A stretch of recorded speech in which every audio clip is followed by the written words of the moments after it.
a good Friday morning, Philadelphia. A game day Friday morning. I'm Andrew Salciunas alongside my man, John Kincade. Johnny, good morning. Nah, it's a great morning. Yes. It's not good. It's great. It's Damn great. Right it is, man. Windows down this morning. Some tunes blasting.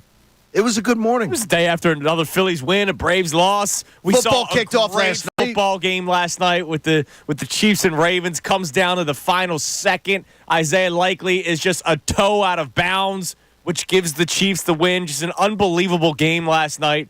Watching that, it's just great. It's back, and I know the whole Brazil factor and all that kind of stuff. But can I say this?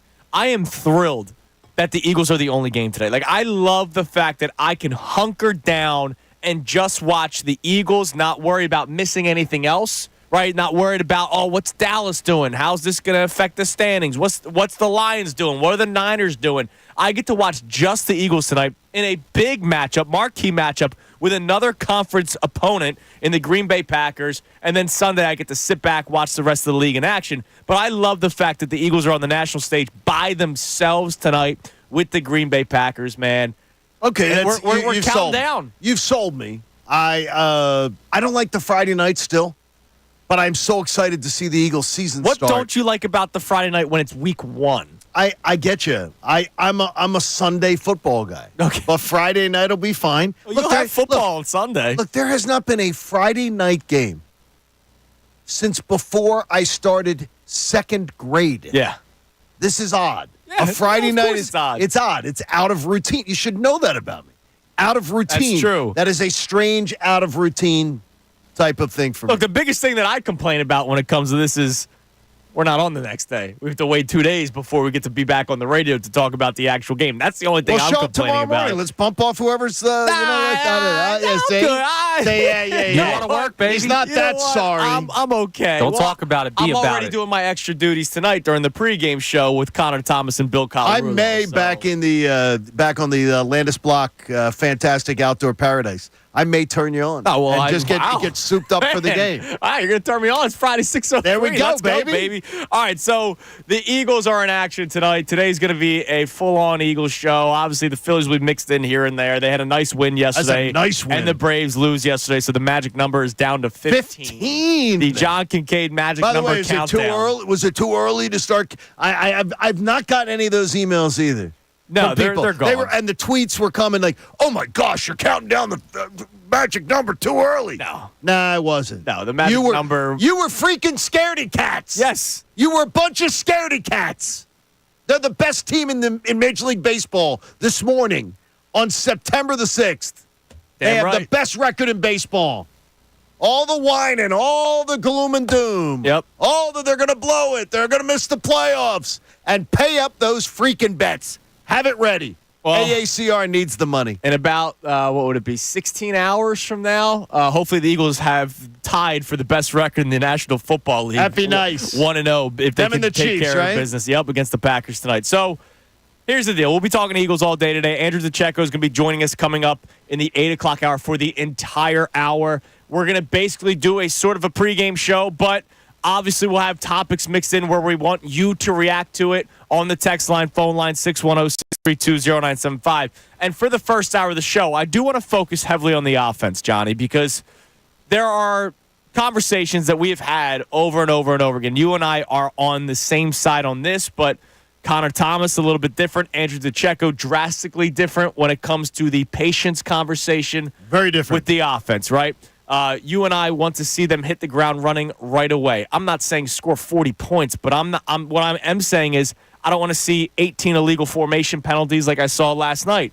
Could that be because they didn't play in the preseason? I don't know. Wouldn't you think? I know that. Isn't that a logical I know Lamar conclusion? Jackson didn't, and a lot of the Ravens starters didn't. The Chiefs did, and they had some issues of their own. I don't want to see silly penalties that are going to knock you back 5 yards. I don't want to see an opening drive that you can't get past the 50. I want to see what I saw with Baltimore and Kansas City, where they both drove right downfield, scored 7 points on their 15 scripted plays out of the gate.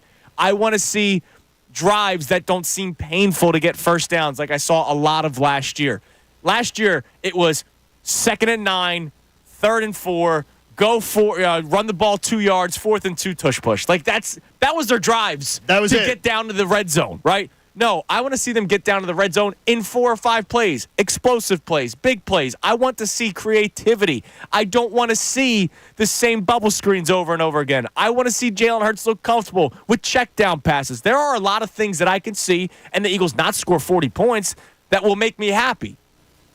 But, as I said, we'll talk about the defense in the 7 o'clock hour. Yes. It might take 30-some points to win this football game tonight. They're going to get, feel good about it? They're going to get it. Okay. I already bet the 31 to 40 points for the Eagles on my Bet Parks. I love that. So I'm more looking at Green Bay. Last night I did Green Bay radio and, Milwaukee radio. And the Packers station was talking about the two teams. And I told Connor this morning while you were off taking care of some business. Yes. That what I was most surprised at is the fact that they spent the entire interview telling me about how they think they're going to be a better team in October, November, December than they're going to be in September. Right. How the Packers people think the Eagles are some juggernaut that they've got to try to shut down. The concerns that they have. I think, once again, we get so close to it, we start scrutinizing what we might not be. Whereas our opponent, they've got a hell of a lot more to prove than we do. We are so focused on this Eagles defense. Rightfully so, right? Rightfully because of so. lack of talent, maybe. Yep. Injuries that have popped up last second that we'll get into as the show goes on. New scheme in Vic Fangio. Man, they got a new scheme. They're switching completely from a 3-4 to a 4-3. There's a new defensive coordinator. College coordinator. Yes, they have new players that they also via the draft and free agency and trades. So the turnover that we talk about the Eagles defense and will they be clicking on all cylinders in week 1? Same can be said about them. Jalen Hurts, the questions of, man, can Jalen Hurts get back to 2022 form? The question for Jordan Love is he the first half of last year or is he the second half of last year? Or is he somewhere in the middle? And is somewhere in the middle good enough to win these football games? Like, the question, to your point, we are so close with the Eagles that we almost ignore the question marks of the Green Bay Packers. And they have a lot of them. There are a lot of people building up the Packers. And it was funny. One of the things I got from them, too, was the idea is that, yeah, it might be a little rich for our blood, some of these Super Bowl predictions and everything. Yeah. Because the guys on their show were not picking the Packers to go to the Super Bowl. And one of them was picking the Eagles to go to the Super Bowl. Wow, okay. So it's weird, is that we criticize and scrutinize and look at everything. The opponent tonight is a great acid test, though. I think they may be the best team we play I think they're going to be the best team we play in the NFC all year. Interesting. If you look at the schedule, that makes sense. Now, look, you're going to play the Ravens. You're going to play the Chiefs, and we know what you're going to play the Bengals. You're going to know that we've got some big games coming. But tonight is one of the most critical games. If you can go and you can grab it, sky's the limit. Right. Honestly, sky is the limit. Now, Connor, because you are Mr. Patience, even though you have said a couple of times, once we get closer to the season, you know you're going to change your attitude toward everything, and you have already kind of changed your attitude over the last week and a half where you've been talking about the explosive offense. Let's face it, guys. For the Eagles to win tonight, it's not a 17-10 ball game. Nah. It's not 17-13. It's not 21-10, right? Bet the overs. Bet the over in the game. I can't believe that the over-under number is still in the 40s. Yes, I am fascinated by that. Now, it may say they don't build those billion-dollar casinos because we're smart. Right.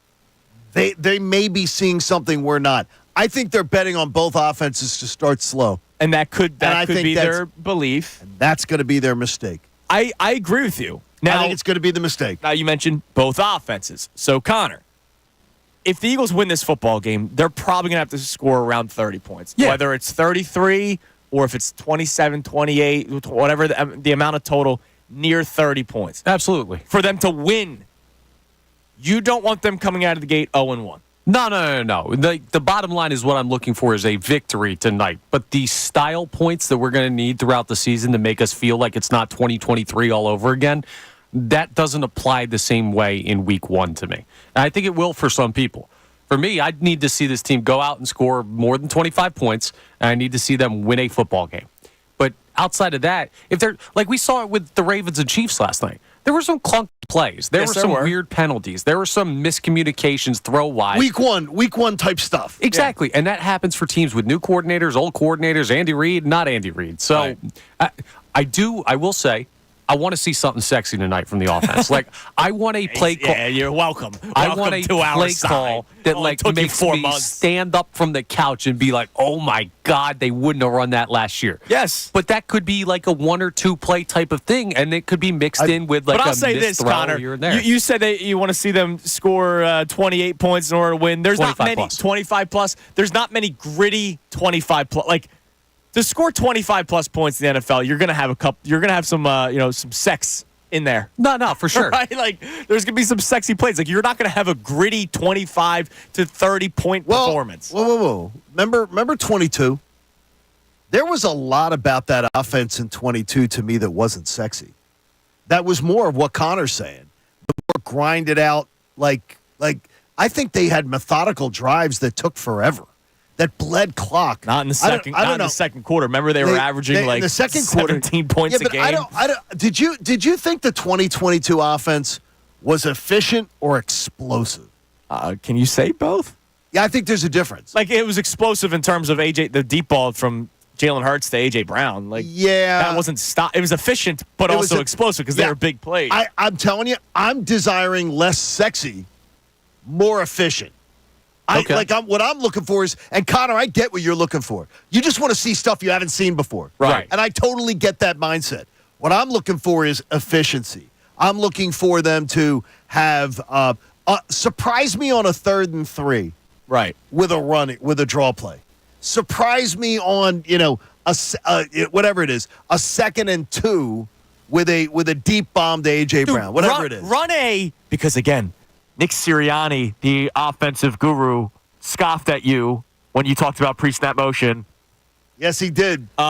Yes, he did. Show me a 2nd and 6 fake jet sweep, play action pass. You throw it to the other side to the running back. Running back goes around Jalen Hurts, and it's a screen pass. Like, do something creative, which I expect to happen because pre-snap motion makes a play more creative. Right away, you could run the exact same play. Think about this for a second. You can run the exact same bubble screen that you ran last year. Right. But if you add an implement of pre-snap motion, it's already more creative than everything they did last year. That would be correct. It's something so simple. It's simple, and it would be something. The defense guessing, which is why I'm so annoyed by everything that happened last year. But this year's this year, John. This year's this year. And two, I'm looking forward to a moratorium on having different stuff to talk about. Yes. That's part of tonight. Part of tonight is just there's different things to talk about. Yeah. And that excites me. It's going to be an awesome season. So we're going to start with the offense today throughout the show. You can text it. You can call in 610-632-0975. Basically, bottom line is, what are you looking to see from the offense tonight? We're starting offense first. We'll get into the defense in the 7 o'clock hour. What are you looking for from the offense tonight? Efficiency, sexy plays, whatever it is. And what about the quarterback? Like, the quarterback has a new role that we've talked about a lot this offseason. He is now the guy that's going to be calling out the blitzes. Whatever he sees on the field, he's now scanning the defense, whereas in the last couple of years, it's been Jason Kelce who's been doing that. It is now Jalen Hurts' job to do that. Will he be an A-plus at it tonight? I don't know. We'll see. But we'll probably get an idea if he can actually read a blitz pre-snap as well as once the play actually starts. Green Bay Packers fans, as they were talking about, they're worried about the Eagles beating them on the blitz. Okay. They're very worried about Hurts picking them apart with the blitz. Oh, that's what you saw against the Eagles a lot last year. The Eagles' defense wasn't good whenever they tried to blitz. Remember all the calls of blitz more. And they're feeling... Well, when they blitzed, it was horrible. They led me to believe that they don't think that they're going to blitz a lot tonight at all. See, now that's the interesting thing because I feel like the mindset out there is that, just blitz Jalen Hurts, he can't read. And their thinking is that they're worried about being exposed, especially with a new defense trying to learn its way. Right. With a new defensive coordinator, that they probably won't blitz that much. And they look at that as a potential advantage against the Eagles. Right. But they don't think you're going to see it as much as everybody expects. Interesting. So Okay. I'm just saying, they have their own worries. Up there in Milwaukee. Right. We're not the only ones that are worried about our teams. Yeah, exactly. And they're saying, and they already let it to me, we'll be a much better team in November and December than we're going to be in September. And I said it yesterday on the show. I said, I'm glad to be playing the Packers. I think it's great to play the Packers early. You said that a couple times this Play week. them early. You'd rather play them early. Play them early. Now, let me ask you, because we're focusing on the offense right Yes. away. Your Mr. Jalen Hurts is throwing for 45, 100 yards this year. Yes. And I love that. It's bold Yes. and beautiful, as you Yes, said. it is. What are you expecting, or what are you looking for out of Jalen Hurts tonight? Because 95% new offense. Remember, he uttered those words during training camp. Did not play in the preseason. For the people that are saying be patient, he didn't play in the preseason. He's got a new weapon in Jahan Dotson and Saquon Barkley to mix in. He doesn't have Jason Kelsey. He doesn't have Cam Jurgens at right guard. He's got Mekhi Becton, who is transferring from a tackle to a guard. There's a lot of there's a lot more changes that I think we make out to be on offense, starting with the offensive coordinator, right? So what are you expecting, or what are you looking for out of Jalen Hurts in his Week 1 performance? What do I want to? The number one thing I'm looking for is no turnover. Mm-hmm. Not coughing up the ball in any way, shape, or form. No fumbles, no mishandling the ball, no interceptions, bad throws. That's what I'm looking for. If there is a bad throw and it's an aggressive bad throw, I will look at those differently. If you're up and you're trying to go for the jugular or whatever, I don't care about it. But to me, I'm looking for Jalen Hurts to not turn the football over. Mm-hmm. And I'm expecting tonight close to a 300-yard passing night. Wow. Look, close to a 300-yard passing night. So I will say this. When I made my trip to my handy-dandy sports book yesterday. Because you just wanted to sit in it. You wanted to bathe in it a little bit felt yesterday. Good, man. Hitting the screen and everything. There you go. I did bet the over in touchdown passes and passing yards for Jalen Hurts. I think Jalen Hurts is going to I'd even up the number. Like on the Parks app, I can go higher. I think I went over 270. Over 270. Yeah, because it's only 240 something. Yeah, I think right? I went over 275 maybe. Right. Yeah, so I'm feeling good about it. So you're feeling great. And here's the deal. I feel good about I feel good about this game. Like, look, you have to. Here's the thing. The reason why I'm going to go with Jalen Hurts overs and things. I think he has to pass the football in this game in order to win. Like Saquon Barkley, I can't wait to see. I can't wait to see him out there in an Eagles uniform, and I can't wait for his first carry. I expect him to probably get the ball in the red zone, maybe score a touchdown. But for the most part, John, like if this is not going to be a field goal game where you can win by kicking field goals. You're going to need to put up 6 points every time you have the football. If you're in the most times. Okay. Yeah, most times. I am honestly not worried about. I'm not worried about some of those things that you speak of there. So you don't think the Packers' offense? I think the Packers' offense today? is going to be good. I think that the Eagles' offense is going to be better. Okay, and that's where I don't think you're going to be. I don't think it's one of those things where if they punt on the second possession, that we're going to be like, oh damn, this is trouble. Well, it depends on where the spot is. I mean, I think a spoiler alert. My prediction for tonight's game. Because, I'm not going to. Sure, let's not. We don't have to play games. 31-28 Eagles. You say 31-28 Eagles? So that's tight. So that's one field goal. I say 34-24 Eagles. So that's 3 field goals, I guess. I say 34-24. 3 field goals total in the game. Yeah. I have 1. That's my feel on it. Now, you and I might have different opinions on this. We do, and we're going to have plenty of them all football season long. But all I know is both offenses will be in scoring position basically every single drive that they have the football. And that's why the offense, I think, needs to step up. So for the people that say, I'll be patient, I want to see what they got before I get excited, blah, blah, blah. No, they need to come out the gate swinging tonight. The offense needs to be moving down the field all the time, in my opinion, in order to win tonight. Because I don't think the Packers' offense is going to be stalling all that much. I will just tell you both that there is someone that I will not tolerate. The person who tonight, if the Eagles win, goes, Yeah. We saw this last year. Yeah, no. Because that's the same person who, if they lose, will pile on if they do lose the game. Right. We'll say, told you so. Can't have it both ways. Eagles win tonight, it's damn well reason to celebrate. Damn right, man. All right, coming up next, you'll hear from the head coach, Nick Sirianni, because he talked about a potential advantage that the Eagles have tonight. Now the question is, interesting. Do the Packers have a potential advantage too on the flip side?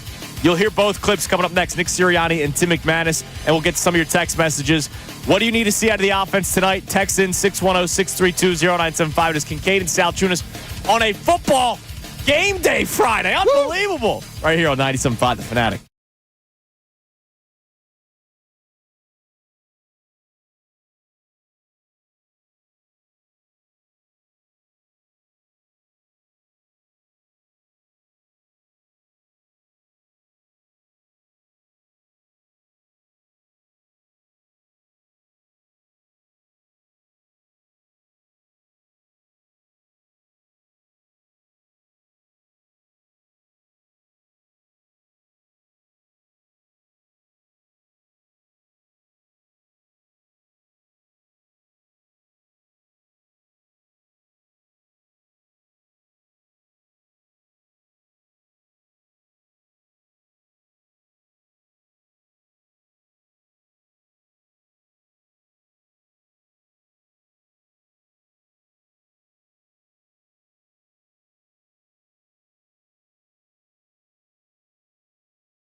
Salciunas on this game day, payday, Fanatic Friday, man. Unbelievable. We are finally here. Eagles-Packers tonight. Oh, Johnny, I can't wait, here. man. It's here. Where everybody's got the Eagles gear on. You got the A.J. Brown jersey on. I wore A.J. I was told not to wear green because it pisses off the opposing. Oh, I forgot I'm not in Brazil. I'm glad not to be in Brazil. I'm glad When not are to you? be in I Brazil. got to ask, when is the final Brazil comment? It depends. Do they win tonight? Oh, God. Because I can tell you this again. I know it's not 2020 hindsight. If they peed away a home game because Jeffrey Lurie volunteered for the Birds to play in this game, and they lose tonight, I'll agree with you. No, that's fair. No, but I'm like, talking about the violence and the no, be done tonight because then we'll be just worried about the fact fun that and they games lost next. or whatever. Okay. Yes. yeah. Like they There could you lose go. a game in Paraguay. Connor, and it we would only still be got done. 3.5 hours left. I think I'm coming down with something for Monday if they lose. Look, you volunteered. Jeffrey Lurie volunteered to take this game out of South Philly. Oh, I don't like that they're out of South Philly. I'm just talking about And he everything did else. not. By the way, I had to confirm it again. Thank you to the folks at NFL Network. He volunteered. They did not. They were not required to play in this game. So they picked it. Hey, picked us. I don't disagree with you. So dumb. I don't disagree. You're arguing with nothing. With Hey, nobody. man, Neil No, I'm Armstrong not wasn't arguing. I'm required just to go saying. to the moon. I said but there's going to he be did. no He's an American 20, hero. no 2020 hindsight. I know. I hate the fact that it's not at Lincoln Gave up Financial this Field game. with 85,000 ravenous Eagles So fans. dumb. They would have taken off. Well, it wouldn't have been on a Friday, but you know what I mean. Like, let's say it was still Friday night. They would have taken off today. They'd be tailgating by like 3 o'clock this It was afternoon. a dumb decision either way. Yeah, I agree with you. How about that? All right, so we're focusing on offense in the first hour of today's show. We'll get into the defense in the 7 o'clock hour because obviously there's been some news with injuries recently, and we know that that's probably the biggest question mark going into the season for the Eagles. But Nick Sirianni yesterday spoke to the media, and there wasn't really much to grab from it because it was a lot about, Brazil, because there was also Brazilian reporters there asking a lot of questions. Friday Night Lights. Yeah, whatever, dude. Oh, my gosh. He's a child. Gosh. But there is something that he said that was interesting, and it took till the very end of the press conference to finally get something interesting. And I wonder if this is actually how you feel, John. Here's Nick Sirianni talking about the advantage that the Eagles may have because nobody knows what's coming their way with this new Kellen Moore offense. I think one thing that is an advantage is that no one really knows what we're going to do. So to answer that question would be a little bit of a competitive advantage that we have, and they have some too because they don't have their defensive coordinator is new as well. But I'm really looking forward to the things that Kellen brings to this offense and to this football team. Kellen's a great coordinator. He's a great football mind. Just so excited to have him on this staff. Got to watch Kellen from afar. As far as in the division with the Dallas Cowboys, and he's as advertised. It's been awesome to kind of to get with him and all the things that he's bringing to this football team. So, do you believe there is an advantage? And look, we'll get to the Packers side of things in a second because they have some new look stuff too. But I was thinking about this a lot after I heard that yesterday.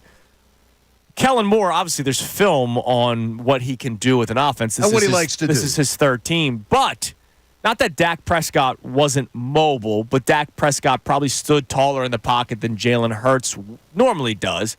Justin Herbert is not as mobile as both of them. He now has an added wrinkle to what Jalen Hurts can do with his legs. And obviously all the players that they have offensively. Like, it's not just one wide receiver. He's scheming up 3 receivers and a tight end and a running back. Kellen Moore probably could have been in a lab like for months designing crazy plays. I guarantee you Kellen Moore has stuff written on paper towels in the kitchen. Yeah. I guarantee you when he laid on a beach with his kids this summer, he probably scribbled on an iPad. No, he drew some things up in the sand. I guarantee you that his mind has been exploding, especially since the acquisition of Saquon Barkley. Yeah. Because I think Saquon Barkley took the lid off everything. Look, no disrespect to Kenny Gainwell. I don't believe opposing defensive coordinators were losing any sleep about defending Kenny Gainwell. Yeah, no, none at all. What Saquon Barkley brings to the table in the running and passing games just then unleashes more of what Brown and Devontae Smith and Dallas Goedert, again, and I'm sure Andrew DeCecco will get into it today, what Dallas Goedert will bring to I think it's an advantage. I think it's a big advantage. Now, because they've never seen the pieces with Saquon added into this mix. Right. I think that's more of an advantage than Kellen Moore coming in. Absolutely. Now, on the flip side, we mentioned there's a new defensive coordinator for the Green Bay Packers. They're flipping their entire scheme. A college defensive coordinator coming into the NFL. And I don't know if you can run your exact same college scheme in the NFL when players are faster, stronger, better, more talented. That would be my guess, is that you can't necessarily. I don't know what Hafley's going to be throwing toward Jalen Hurts and the Eagles. We have no idea. You were on Wisconsin radio, and you were mentioning that they were thinking that they weren't going to blitz Jalen Hurts all that much. Here's Tim McManus on with the best show ever yesterday, talking about the Packers' new defensive scheme. I don't know that the Eagles have a full understanding yet of how they're going to attack this Packers defense because they don't know what they're going to see yet. Jeff Hafley comes in, former Boston College coach, and it brings in a new system. They can't just turn on the Packers tape and be like, here's what's going to be presented, where they can kind of on the Packers offensive side, they can look at that. But defensive side, it's going to be brand new schematically, where, they had more of like a gap and a half responsibilities along the defensive front. Now it's going to be more like you have that Jim Schwartz, like straight attack from the defensive lineman. At BC, he played a lot single high safety, so you might see more of that kind of in a Jim Schwartz way. But they don't really know what to expect, which is to say that a lot of it is going to have to be on the fly. So who do you think has the greater advantage? The Eagles' new-look offense or the Packers' new-look defense? Forget players for a second, because obviously the Eagles' offense is ridiculous in terms of talent. Let's just focus on the schematic portion of it. If you were to have equal talent, offense versus defense, new offensive scheme versus new defensive scheme, who has the advantage in your eyes? I think it's always that the offense knows where the ball's going. Mm-hmm. Now, do I consider it a lopsided advantage? I do not. No, I agree with you, yeah. But do I consider it an advantage? Absolutely. It's an advantage. You know what you're doing.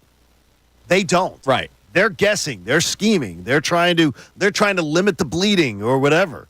To me, I don't consider it a big advantage, but I do consider it an advantage. I think it's lopsided. You think it's lopsided? I think you're simplifying the question a little bit, Johnny. Okay. Look at the guys in these positions. You pulled a guy out of Boston College to go head-to-head with a talented offensive coordinator in the NFL. If Kellen Moore can't figure out a collegiate defensive coordinator, we got problems. And I'm not saying you have to hang 40 on him. I'm not saying like Hafley's a bad coach.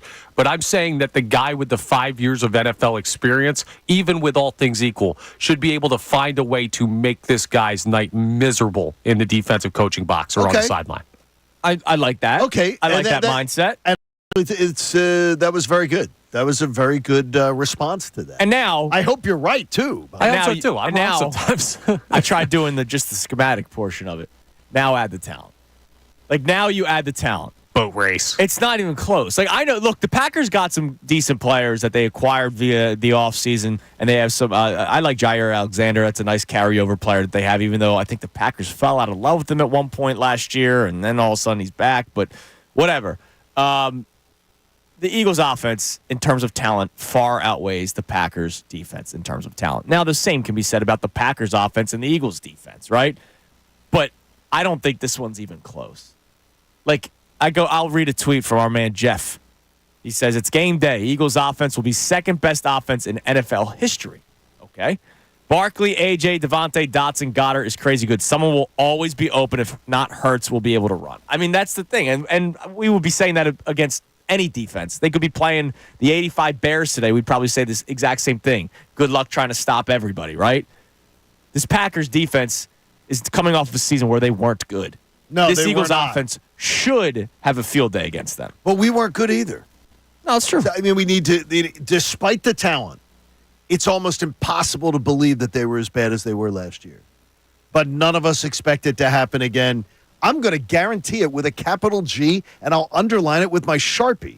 It's never happening again.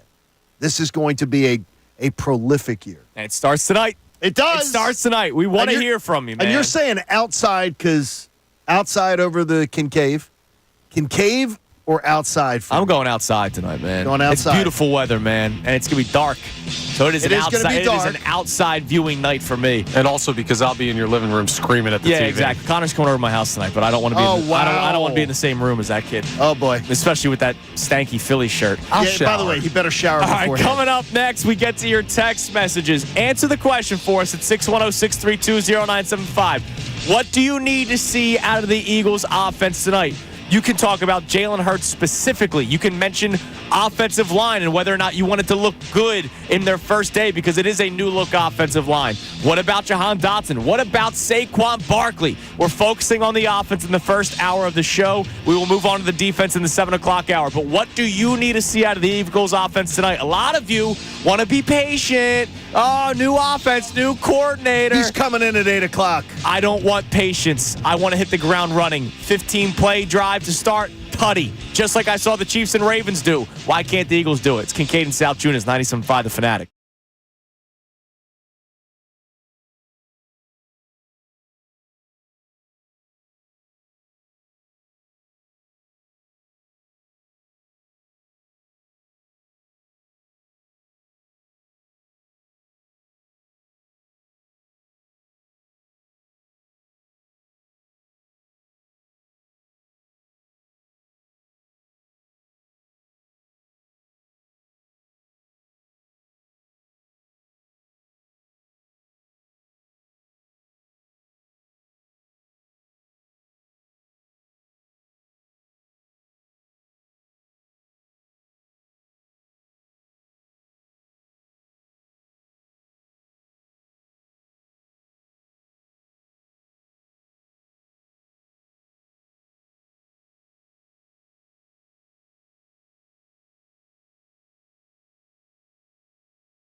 7 on Kincade Salciunas, 97.5 The Fanatic on this game day Fanatic payday Friday. I got to add that one in there, man. That's an incredible thing.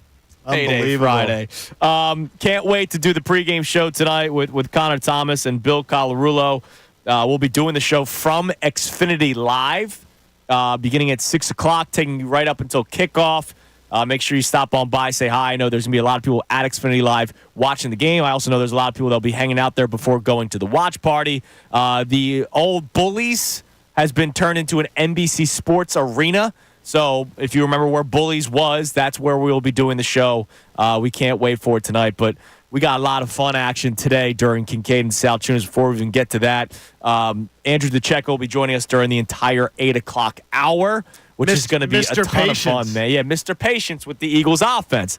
So that's something I'm not having tonight. All right? Like, I need to see them hit the ground running. I watched both the Ravens and Chiefs go down the field with ease. Couple of penalties, obviously, with the legal formations, but they went down the field with ease on their opening drives last night.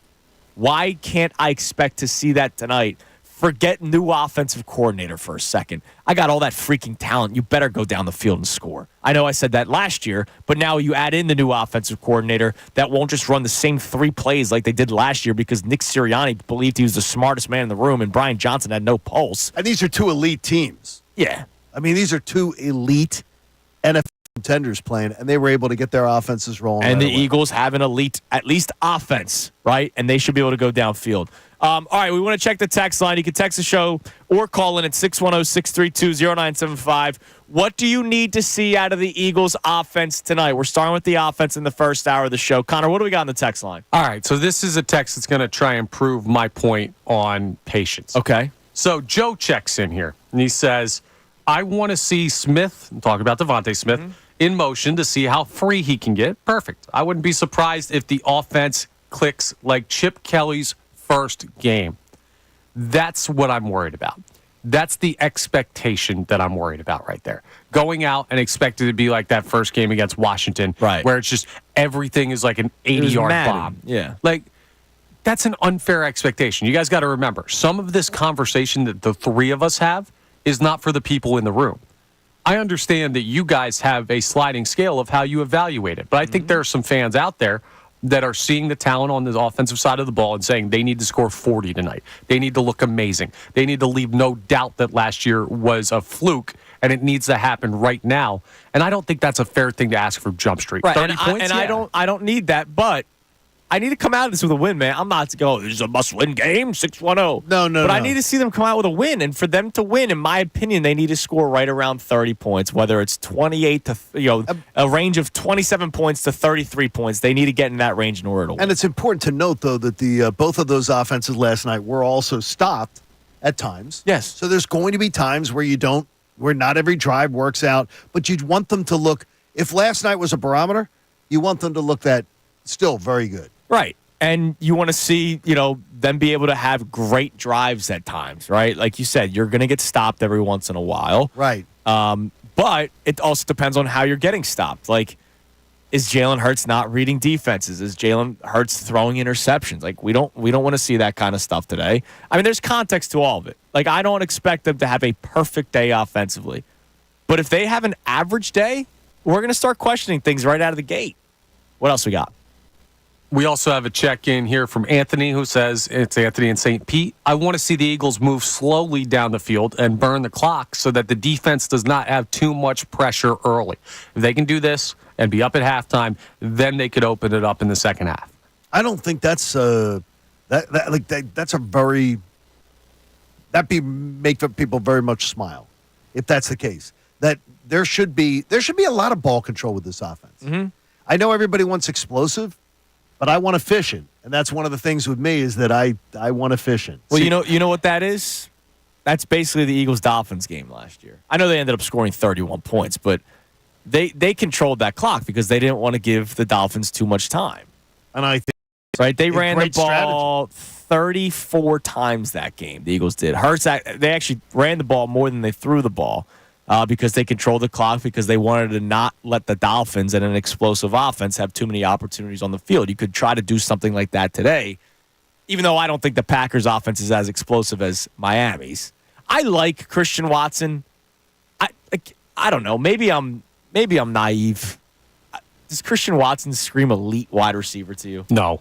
That's what I'm saying. But how many times did Tom Brady make like Joe Bag of Correct. Donuts look great? But is Jordan Love Tom Brady? I don't know. But I think that we saw that with Aaron Rodgers over the years. Yeah. There are quarterbacks, and everybody is talking about Jordan Love, anointing him Right. as if he is one of the next Aaron Rodgers guys. Right. So maybe we should be expecting that. That should be the standard we expect. I think Jaden Reed is actually going to end up being the better. I've said this a couple times to you guys this week. I think Jaden Reed will end up being the better receiver between the two of them. You mean long term? This year and long term. Okay. I think Jaden Reed. I think Christian Watson's more of that big play kind of guy. Sure. Where Jaden Reed can do a little bit more of everything. That's the guy that I'm more worried about, honestly, tonight. Like, take a look at his overs in receiving yards. It's only like 41.5. You betting on the opposition already, bro? Don't tell me you do that. I may bet a prop or two, but I don't bet on the Packers to win the game. Troubling. That's No. disgusting. Slippery slope. No. I agree with Connor. Oh, really? Yeah, you're not betting on somebody. You're not telling me you would bet an opposing receiver's over numbers against the Eagles? I mean, do you like making money? No, that's bad karma. No, it's not. Yeah, it is. I I'd did rather it be the, a poor man with a I'd Super Bowl rather ring. be- I did it, I I swear did to it the you. year they got to the Super Bowl. I swear to you, that's bad. To me, that's bad. Nah. That is a No, you know what's bad? What's bad is betting against your team in terms of the victory. no, but that's betting against your team. In terms of victory? No, it's betting against your team.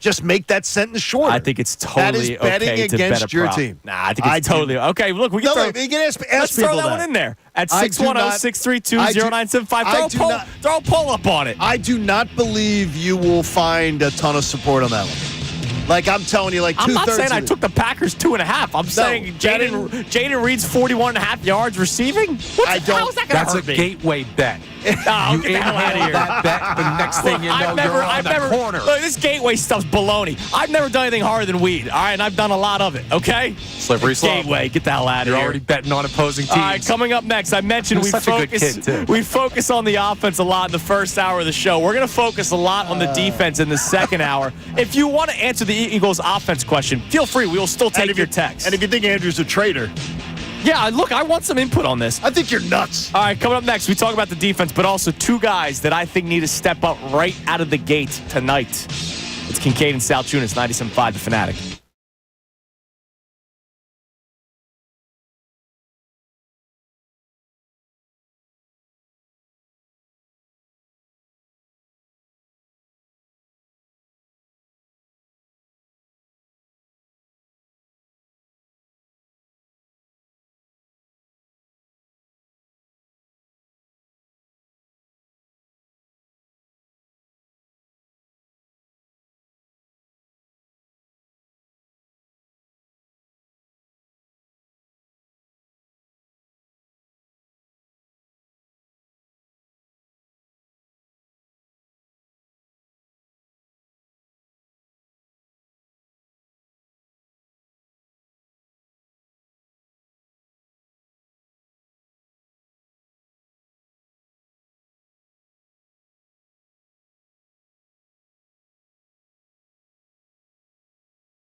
The Fanatic on this Fanatic Football Game Day Friday. Unbelievable. It's the first time I ever get to say it, right? Ever. Well, I mean, in my career, because I wasn't around in You've the never 60s. said it before? A Game Day Friday? Oh, Game Day Friday, you haven't, right? It was the 70s. 70s, yeah. So first time in my career and in my life that I get to say a Game Day Friday. My gosh. Now, we have two of them this year because there's the Black Friday game this year.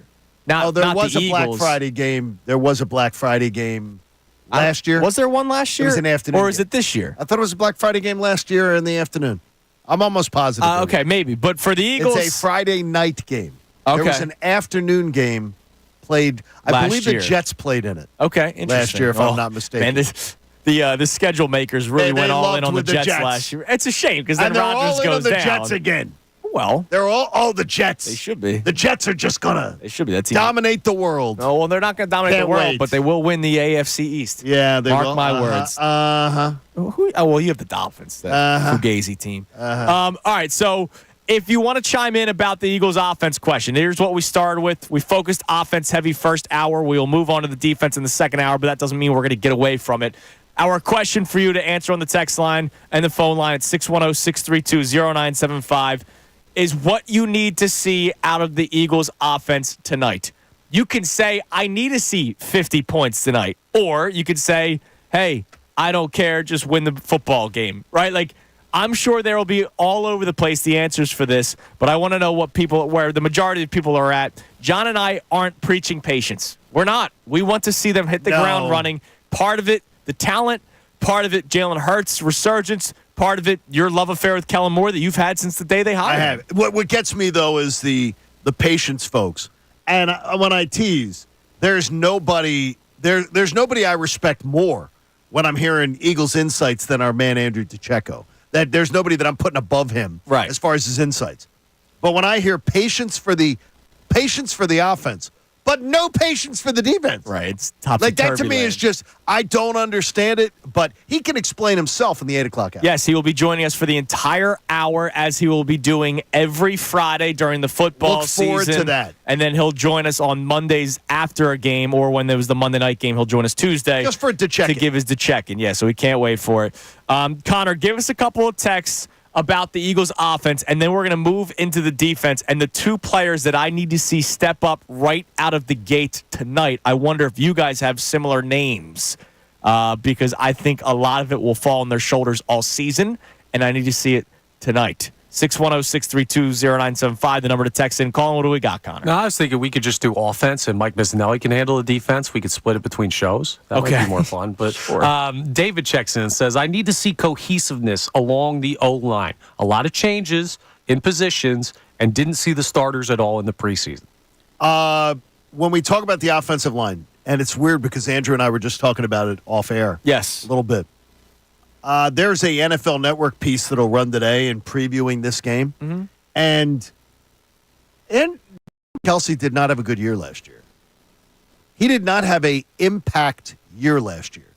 In fact, he really didn't even score out top 10. Mm-hmm.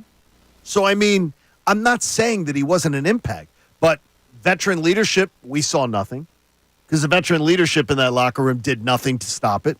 And he didn't have a great year. So I think that maybe that stuff's being overblown a little bit. Kelsey with a spectacular career. Yeah. Legendary. But last year, it wasn't that kind of performance. You're not I don't want to besmirch it. But you're not breaking any news to me. Like, I said a lot last year, the offensive line was not playing well. And I love that we are so in the weeds of football that we love the offensive line. Like, yes. How many cities have fans wearing offensive lineman jerseys? Not many. And it's not just Jason Kelsey because who he is as a person. I see my lot of jerseys out there. I've seen Lane Johnson jerseys out there. I don't see enough Lane Johnson jerseys. But I've seen him, right? For what he brings to the table. Like I think my dad's got two. That's awesome. That's awesome. How many cities can you say that 3/5 of your offensive line have jersey sales? Like, probably not many cities, right? The Eagles have it because the Eagles fans are that crazy about sports, and I freaking love that, right? But, man, the offensive line was not good last year. And I think we were so caught on the love affair with Stoutland U and the offensive line that we kind of ignored it.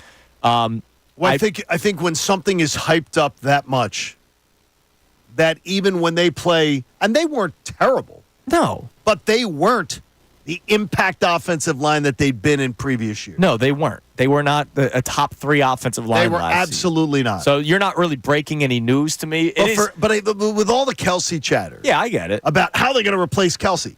If you're talking about last year's performance, I think they should be able to get that. And that's not just Eagles fans saying that. No. That's national media members saying the Eagles aren't going to make the playoffs because of the absence of Jason Kelsey. So that is pretty interesting. But yeah, cohesiveness is a big one. Like I'm curious to see what they do with Mekhi Becton. I know Kellen Moore is a new offensive coordinator, but we have seen, it's all across football, but you see guards pull all the time. I don't look at Mekhi Becton as a guy that's going to be pulling. I wouldn't imagine. You know what I mean? Especially during the adjustment period. Right. He's still adjusting to a new position. He is. I don't know, man. I know Landon Dickerson's a big guy too, and he pulls every once in a while. High pedigree tackle, like you got that drop step, the kickback that you get on the edge. Isn't that basically just setting up for a pull, like dropping a step there? I think you'd be able to. Here's the thing, dude. Like the Jets were kind of a dumpster fire when they had him.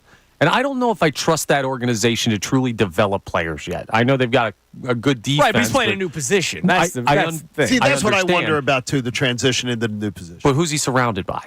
He's surrounded by like a Lock Hall of Fame right tackle and a guy at center that was handpicked by a Lock Hall of Famer as well. And the other side is nothing to worry.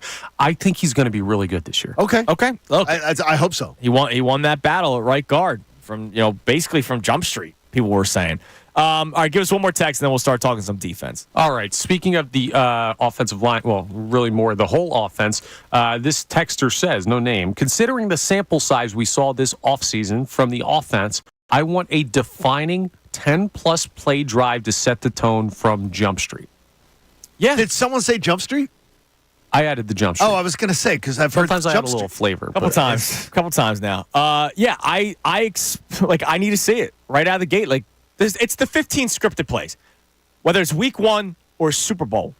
Like, you've had all week to prepare those 15 plays. Everything, once you move on from those 15 plays, once you move on from your opening drive, you now have the ability to see what the defense is throwing your way, and you have to make in-game adjustments. But those first 15 plays, man, it better be good. It better be. It better be. You had all be. week. And in this case, you had all off season to prepare for this. You have. Right? And, so it better be good. And Kellen Moore is known as being very meticulous. Yes. I think it's one of those things, too, that he is going to precision is something he's looking for. Right. I think it's where you saw Jalen Hurts. Did he not throw an interception? Or did he? Or the last practice he did. Yeah, he threw, Whatever, he threw one interception. Yeah, Yeah. he threw it But on purpose just to even out the But he narrative. absolutely is marveling about he wants precision in his offense. Right. So I think you're going to see that's going to be a directive tonight. And look, I'll say this. I expect the same thing for the Packers on their opening drive. Like, the first 15 plays, you should look sweet. You should. You should. I mean, especially going, during wow. walkthrough, because you're practicing, though. Like, think about that. You're not necessarily practicing what's going to be going on 2nd and 6 in the third quarter of a football game now that you have information about what the defense is throwing your way. During walkthrough, you're practicing those first 15 plays. How much do you think they catered to the new toy tonight? Saquon. I don't think it's a concerted effort. Because the thing is, Green Bay sucks against the run. Yeah. Right. So, I mean, do you see this as – because I do see Kellen Moore from doing my doctorate in Kellen Moore this offseason, how he will be a guy that will do games where he'll lean heavy run, and then the next week he'll run the ball 17 times. I mean, like he's a guy who he will switch it up. I just wonder about the combination of new toy and the fact that Pack is not stout against the run. So we talked about this while you were out. So you did save some of the good stuff for now. Yeah, I did, yeah.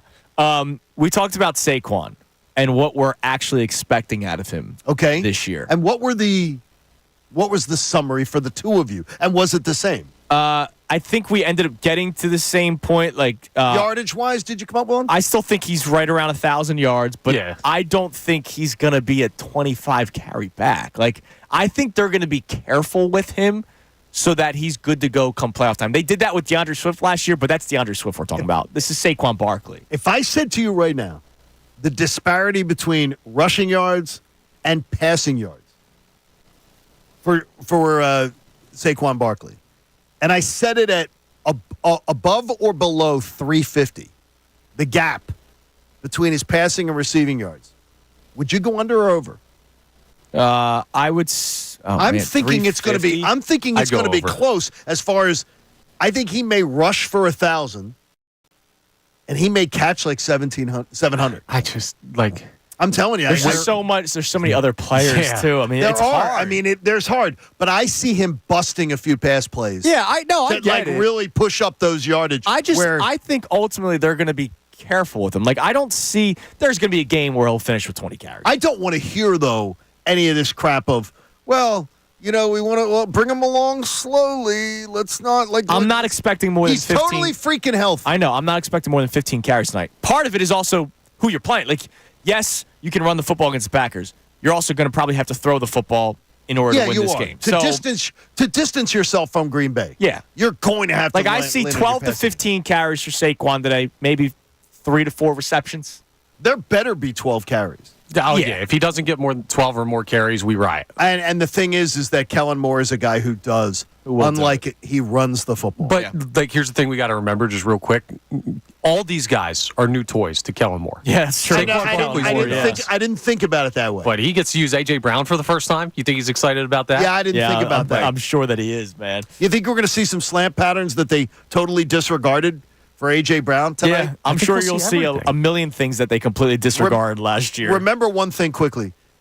The number one play caller in the NFL the last 5 years at scheming wide receivers into open space. Most yak, creating yak. We have not seen yak. No.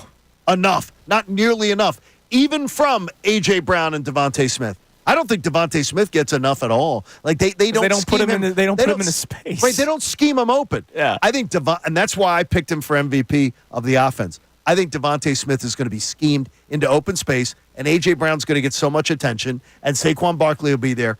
I think Devontae's going to have a huge year. Bottom line, good luck stopping this offense. Yes. You can text in 610-632-0975. What do you need to see out of the offense tonight? Now, let's also talk about the defense. Let's do it. So there are two players that I need to see step up right out of the gate. Now, there's a lot going on with the Eagles' defense. Devin White not playing because of the ankle injury, but then all of a sudden it comes out that Nakobe Dean had actually beaten out Devin White for that starting middle linebacker job.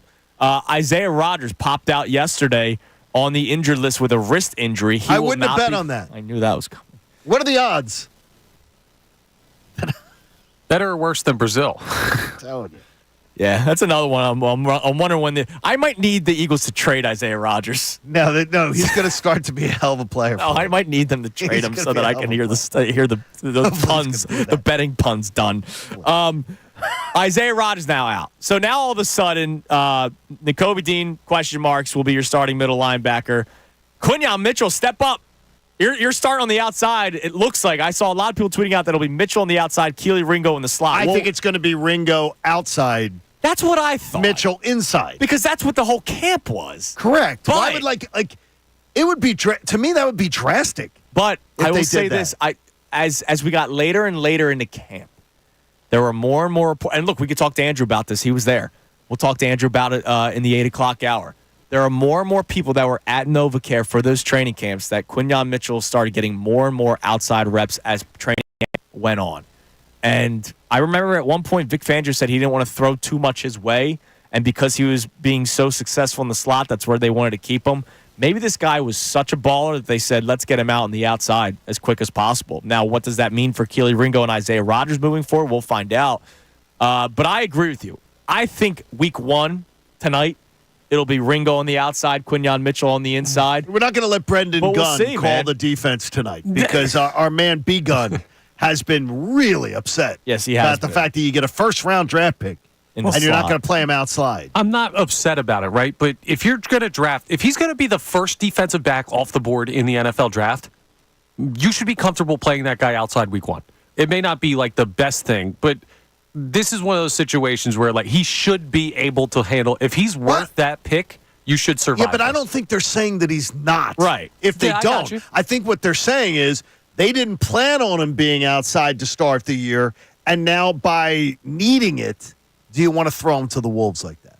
Right. I That's my understand, guess. but it shouldn't be throwing to the wolves when he's literally the top guy off I the think board. Or they I might think say first that NFL game it is. Or they might say right now that this is what's best for the team. Like maybe they trust Keely Ringo on the outside more than they trust him on the inside. Like think about that for a second. If Quinyon Mitchell is better at Keely Ringo on the inside, like much better, Yeah. and Keely Ringo maybe not as good as Quinyon Mitchell on the outside, but it's not that much of a drop off. That might be best for the defense. Very fair point. It's kind of like when Like the offensive line thing. Oh, why would you move Lane Johnson to left tackle? Now all of a sudden you're changing two positions. But it's almost like Carson Wentz's first year when Sam Bradford gets traded to Minnesota. It's like they were looking for any excuse. They could have started Sam Bradford, but they were looking for any excuse to start the guy that you spent a high pick on. That's the other part of it is they're probably like, hey, man, we got a reason Well, it now also to put you helped that outside. Teddy Let's Bridgewater's rock. leg almost fell Well, yeah, off. that was a huge part of it. And they had a trade and they got a first and a fourth round pick out of it. All right, so the two players, I want to see if you guys agree with me here. Because it's a show where we don't necessarily always agree, but I think you will. We agree a lot more Yeah, than I I know. thought we would, though. At the inception of this show. Jalen Carter, Jordan Davis. We talk about, you and I at least, lack of patience for the Eagles offense, but you and I will be much more patient for the defense. I won't be patient for those two guys. Now, that's not me being like, Jalen Carter better prove that he's... No. Jalen Carter will be the best player on this defensive line, right? We know that. He's going to be better than Bryce Huff. He's going to be better than Josh Sweat. He's going to be better than Jordan Davis and anybody they mix in. He's going to be the best player on this defensive line from week 1 to week 18. I just need to see it tonight. And I need to see Jordan Davis do what he has been doing in the first half of the season, which is be one of the best defensive tackles in the NFL. I need to see that start tonight. I don't think you were in any way or being unfair there or anything. Like, that's exactly. I have no patience. I said to you tonight, the number one player, I told you earlier, the number one player I'm looking forward to seeing, and I will be watching sort of holding my breath, is Nakobe Dean. Yeah. And you didn't even mention Nakobe Dean in there. Davis, I'm expecting Davis to be a monster this year. Expecting Jalen Carter to be a menace. And it doesn't mean slow start. Well, and that's why I'm saying what I'm saying. Like, I Instinctively- need to see them start tonight. Right, Nakobe Dean, I don't know what I'm getting out of him. No, I get you. But I need to see all of the Georgia dogs do something when they've got an opportunity. I've heard enough about it, I know. and I've talked enough about it, so I need to see it. And I totally get that. I will have no patience tonight. Right. For any of this that. is like it's like a Phillies offense thing, right? Going into a playoff game. It's one thing for me to say, I need Bryce Harper and Trey Turner to have big games tonight.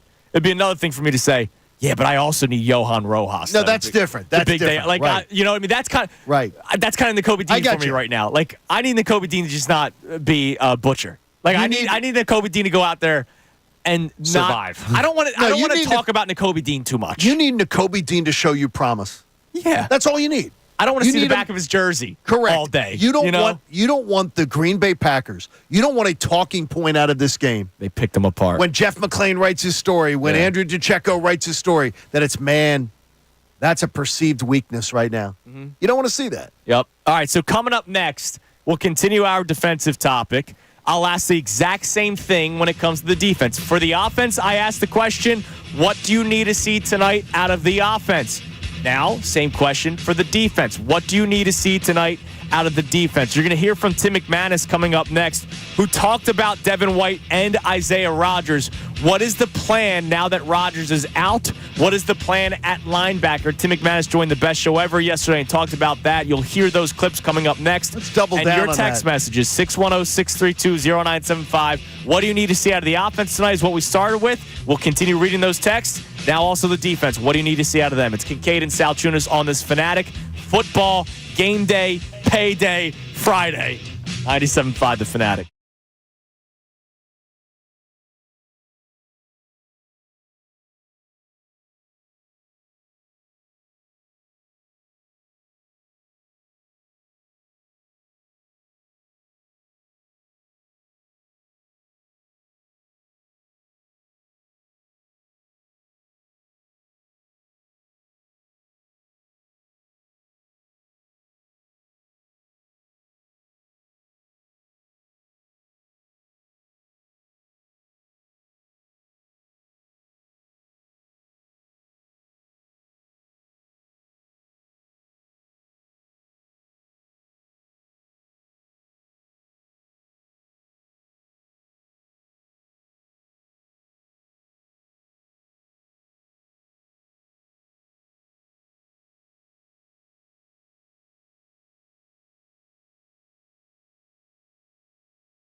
On Kincade and Salciunas, 97.5, The Fanatic on a game day. Fanatic payday Friday. Okay, that's a lot to spit out. And you know what? I'm getting it all out. All You right? are. I'm getting it all out because it is a game day, and I am clicking on all cylinders today. So excited.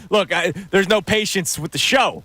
You know, I have no patience with the offense. I can't be a hypocrite. There's no patience with the show. The show's got to hit the ground running like we have since day number one. This is all of a sudden day number 125, baby. 125 opening day. Thank God. I absolutely love it. All right. We'll get to some more text messages coming up. The question to start the show, the first hour, was what do you need to see out of the offense tonight? We have also moved into the defense. What do you need to see out of the defense tonight? You can answer both questions if you want, or one or the other at 610-632-0975. And I'm going to play you some audio from Tim McManus in a second, but real quick. Okay. The three of us talked about this before the show. That can't be the hype video, right? I've got to tell you, I admire so much what the Eagles do social media-wise. Yes. That was the worst one I've ever seen. What was the... It was Did dumb. you guys get hyped up? That was dumb. It was so Brazil-centric. It can't be this season. Was it hype really video. Brazil-centric? Yeah, dude. I watched it. Was it really Brazil-centric? Wasn't it? They said yo a lot. Every once in a while, they said no, it's whatever they would say. I didn't. No, like, that would be I boy didn't. for my No, life. but yeah, but that's Australian. I thought it was the last, like, let's go to Brazil type stuff. I don't know. No. I didn't get I it hope it's not the whole season. because maybe they did that on purpose, and they're going to drop the big one tonight. Okay, I hope so because that was the weakest. That's the weakest one I've ever seen, and they do. By the way, Great work. They do A+. Yes. If that video was dropped like 3 weeks ago as just like a fun thing, Yes. great. Yeah. Like, it's not a bad video, but I'm not running through a wall over it. Like I need that. I need that. Like yes. I don't need yo. That was. It wasn't yo. even like it wasn't. I didn't think it was funny. Like I don't think either, it was, and was they it supposed to be funny? I don't know what it was. No, it was supposed to be. I don't know what it was supposed to be. think That's the they're- problem. I don't even know what the point of the video was. I think it's supposed to be funny. I didn't get it. It wasn't like to me. That was really not. It just was not funny. Yeah, and like, they do I'd such be a little more. And they do such great work. Yes. I Yeah. was shocked. So for the Eagles team, I know these things take a long time to put together. The clock's ticking. You got 11 hours. All right. I need a little bit more than just a video of yo's. All right. So I want to play you two clips from Tim McManus. We got news earlier in the week that Devin White will not be playing this weekend tonight. Excuse me. not. And yesterday we got news that Isaiah Rodgers will not be playing. So let's start with Rodgers because it turns out that Devin White wasn't even going to be a starter. Rodgers, I think, was going to be a starter. I don't know. We'll talk to Andrew DeCecco. I looked at the ESPN depth chart. He's listed as the second string corner. Keely Ringo is listed ahead of him. Was that changed because of the injury, or was that always that? I don't know. We'll talk to Andrew DeCecco for the entire 8 o'clock hour about a lot of things for tonight's game. But here's Tim McManus yesterday on the best show ever talking about the plan without Isaiah Rodgers. What we knew kind of through Vic Fangio's press conference this past week is that he had a big role in mind for Quinion Mitchell anyway. And that's what we had seen as training camp was wearing on, is that he would be out on the outside in base, and then he would move in nickel, and it would be Rodgers who would tend that outside spot in those nickel situations. And now that's going to be Keely Ringo. He's been one that's been mixing in with Rodgers for the bulk of camp. I think that they both had good summer. It must have been kind of a tough decision for Fangio anyway, because both had put good reps on tape in training camp, with Rodgers getting the nod, and now Ringo's going to have to step in and try to shore up that spot. So Quinion Mitchell's going to be the Swiss Army knife tonight. He'll be on the outside in a base defense when you only have the two corners out there. Obviously, we know that Darius Slay's one side, Quinion Mitchell will be the other. But then if they go into a nickel or a dime package, it looks like Mitchell's going to be sliding into the slot. I'm fine with it. If I got to tell you this, is that from what I've read, I didn't go the Fangio rabbit hole like I did this year with with everything with Kellen Moore. Right. If it's from what I've read, he must trust him.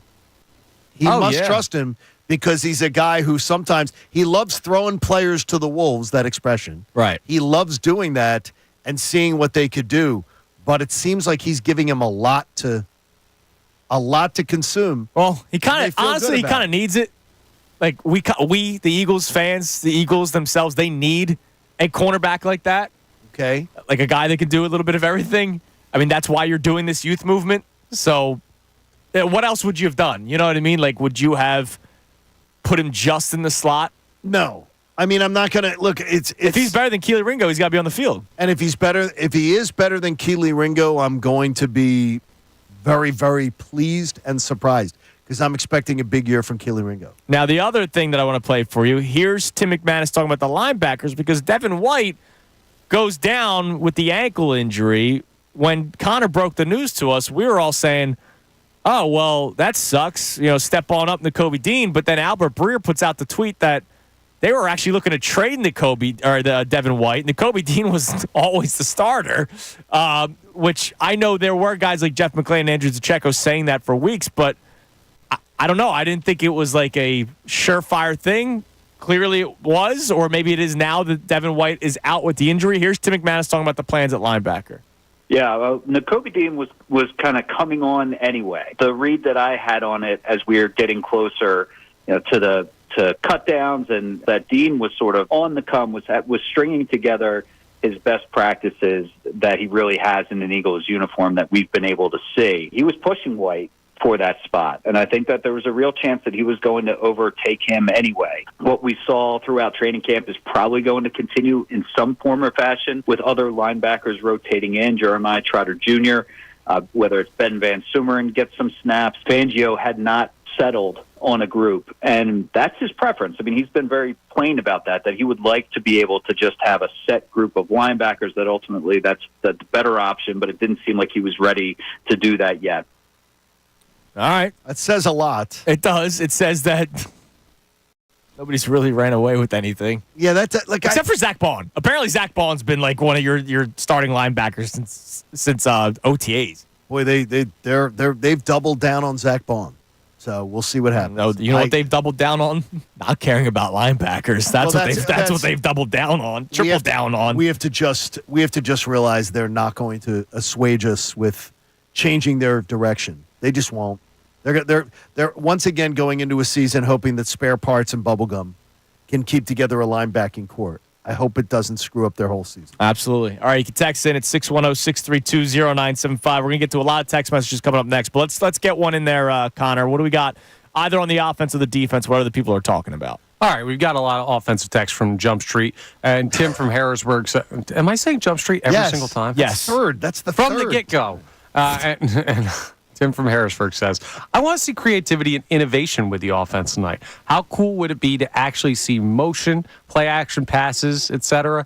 I am super intrigued about what Kellen Moore will bring to the offense. Well, expect to see it. Expect to see the pre-snap motion because that's something that he adds. He does that. Yeah, he does that. You're going to see Jalen Hurts under center tonight sometime. It might not be like the Dolphins ran pre-snap motion every single play last year. You might not see that, but I don't expect you will. You're going to see a lot of it, and a lot of it could just be like 2 times because we didn't see it at all last year. But no, we'll actually see a lot of it because Kellen Moore's a smart offensive mind and realizes that keeps defenses guessing, and somehow Nick Sirianni and Brian Johnson didn't believe that. And they scoffed at us. Literally, that's the thing that I don't like about it is it ended up being a huge issue. Yeah.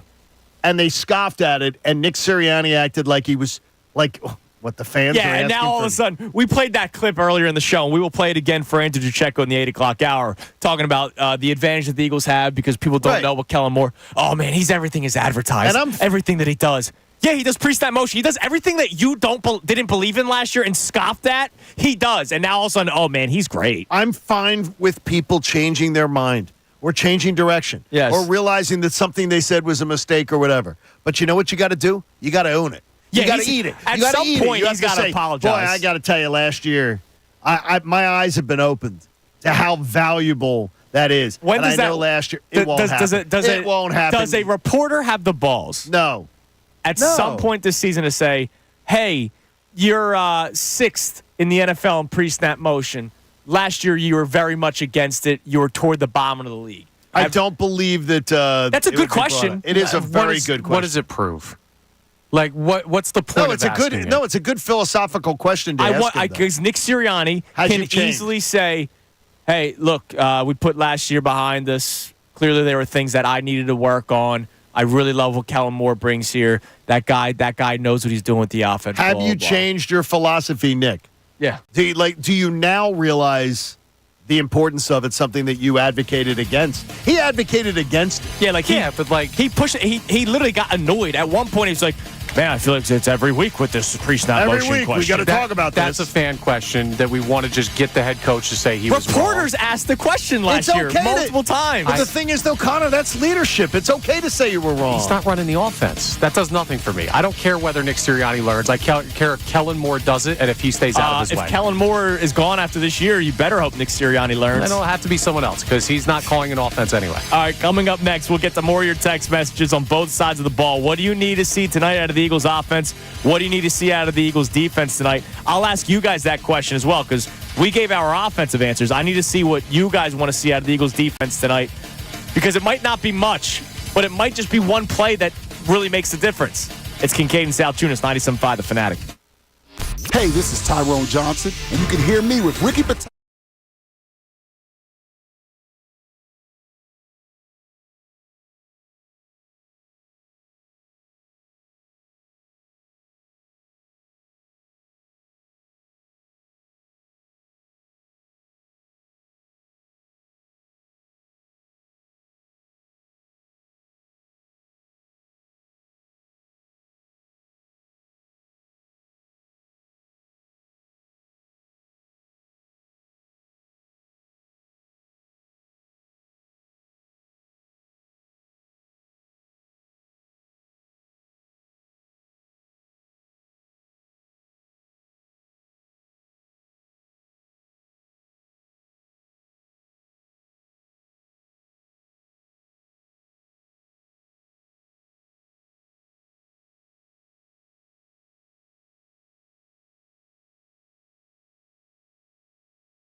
7:47 on Kincade Salciunas 97.5 The Fanatic on this game day Friday. It's a plane. Yes. I just saw Andrew DeCecco. That man, I always say, that guy breathes football. He right? exudes positivity. That is a football man, and he's here. You know what? I wonder if he gets upset by Nick Sirianni's lack of timeliness when it comes to press conferences, because press conferences are supposed to start at a certain time. Nick Sirianni comes on 15 minutes later. Real football guys are like Andrew DeCecco. They show up 15 minutes before they are on the air. He's always on time. He is a football guy. He's there. I will have not left my house on a game day morning, and I will already have seen the picture from DeCecco. He's already in the press box. Got himself set up. Yeah, he's ready to go. head down. He's ready to get started on his day. Damn right, man. So he'll look be forward to joining that. us for the entire 8 o'clock hour today. But be ready. This is going to be a staple of the show during football season. Every football Friday or Thursday when they play the Commanders, or Monday. Monday, the second week. Either the day of a game or leading up to a game on a Friday. Andrew will be joining us for an entire hour each and every week for the 8 o'clock hour, and then he will join us the following Monday or the following day, depending on when the game's played, for his insight on the game that happens. So to check it. We love that Andrew's going to be a big part of the show during this football season. He'll be joining us coming up in the 8 o'clock hour. Real quick, want to let you guys know that we have two $50 gift cards to give away today. Really? To an awesome spot. Sweet Lucy's Smokehouse. It's on 7500 State Road in Philadelphia. I could go for some of that right now. Well, you will be. What? During the next break. What? Because the food is here. Sweet Lucy's Smokehouse makes game day delicious with Philly's best authentic hickory smoked American barbecue cooked low and slow in a wood-burning pit, which I love. Order pickup online at sweetlucy's.com or order delivery on DoorDash. So when we got the big gifts like this, the $50, look, $50 to a barbecue spot before game day, that's freaking awesome, man. We will do Know the Show like we do. Now, normally I do 2 in the 9 o'clock hour. I'm going to do 1 in the 8 o'clock hour. All right, that's fair. 1 in the 9 o'clock hour, because there are different audiences at all times. So listen closely throughout the 8 o'clock hour, and toward the end of the hour, we will ask a question from something that DeCecco said. Most likely, Andrew. So, yeah. listen to DeCecco. Yeah, don't listen to us, knuckleheads. Listen to him Andrew in the 8 o'clock DeCecco. hour. Something that Andrew DeCecco says in the 8 o'clock hour will be the Know the Show question and answer. For the first of two $50 gift cards to Sweet Lucy Smokehouse, we'll do the same thing in the 9 o'clock hour. Unfortunately for you guys, it will be us two knuckleheads, because Andrew's only joining us for the 8 o'clock hour. All right, you can text the show at 610-632-0975. We asked the question in the first hour, and it's continuing now. What do you need to see out of the offense tonight for the Eagles? The other question is, shockingly, what do you need to see out of the defense? So, Johnny, I'll ask you before we get to the text line. What do you need to see out of the defense today? Because I don't think many people are expecting much, but what do you need to see out of them today? I don't care if Green Bay scores the 24 points that I expect them to score. I expect them to score 24, and I don't expect to be pissed off about it. What I want to see is that you make them methodically go down the field. Okay. That's what I want to see. I don't want to see the big plays. I don't want to see the missed tackles that we saw last year so often. We saw a lot of them. That added to an extra a routine catch along the sidelines became a 12-yard gain instead of a 4-yard gain. Yep. I don't want to see stuff like that. You show me that, I am fine with week 1, the maiden voyage of the SS Fangio. No. I'm fine with it. Love the SS Fangio. I just don't want it to sink. You know what I want it to sink. You know what I need to see? What? It was the biggest thing last year. What's that? Third down. Oh, that's a great one. Get off the field. Are you both more concerned about 3rd and 4 or less, or if like the 3rd and 10s? No, it's the 3rd and 10s. that were Dude, converted. how many 3rd and 8s did I see converted last year against the Eagles? I remember Sean Desai. I actually got to a point where I felt bad for him. This was before they took away 3rd down. The from 3rd him? down stuff. He was being interviewed, and they were asking, like, hey, what's the problem with 3rd down? And, he gave the answer of, we're constantly working. It starts with me. We're in the film where we're trying to figure it out. And he said, we're getting to 3rd down. We're making the play on 1st and 10. We're making the play on 2nd and long. We're getting to 3rd down. We're just not finishing. And I feel bad, because how painful must that be for a defensive coordinator? You just drew up 2 great plays with a lackluster, talented defense that got to a team to 3rd and 8. and then it didn't matter. They get a first down every time. That's got to be like it might make you go insane. I have to steal something from a Green Bay writer. Okay. This is Packers Packers.com. Okay. On their dope sheet, they give you the facts. Do you know, this will make you excited, All right. when you put Kellen Moore in 3rd and 3 or less, highest conversion percentage Love that. of any offensive play caller Love that. in his 5 seasons. Love that. 3rd and 3 or less.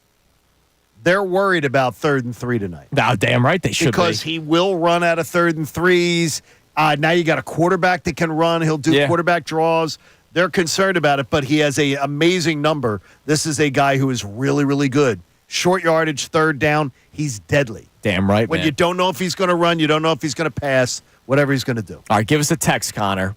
All right, we got something that's not so much what they want to see, something they're worried about. Adam Okay. asks, is anyone worried about the dream team effect on offense? No. Will there be cohesiveness? We've seen this before and it went poorly. Not saying it will now, just questioning. No. I don't. Okay, the dream team. Did you really think the dream team matches up to this one? No. I do not. Nah. I don't even think that. I just think that was a dopey thing that a backup, quarterback said. ran his mouth and said. I thought they were Like- good offense, but But I think this offense is better than them at probably 7 positions. Yeah, and oh, by the way, this isn't like again, Devontae and AJ and Jalen have been here.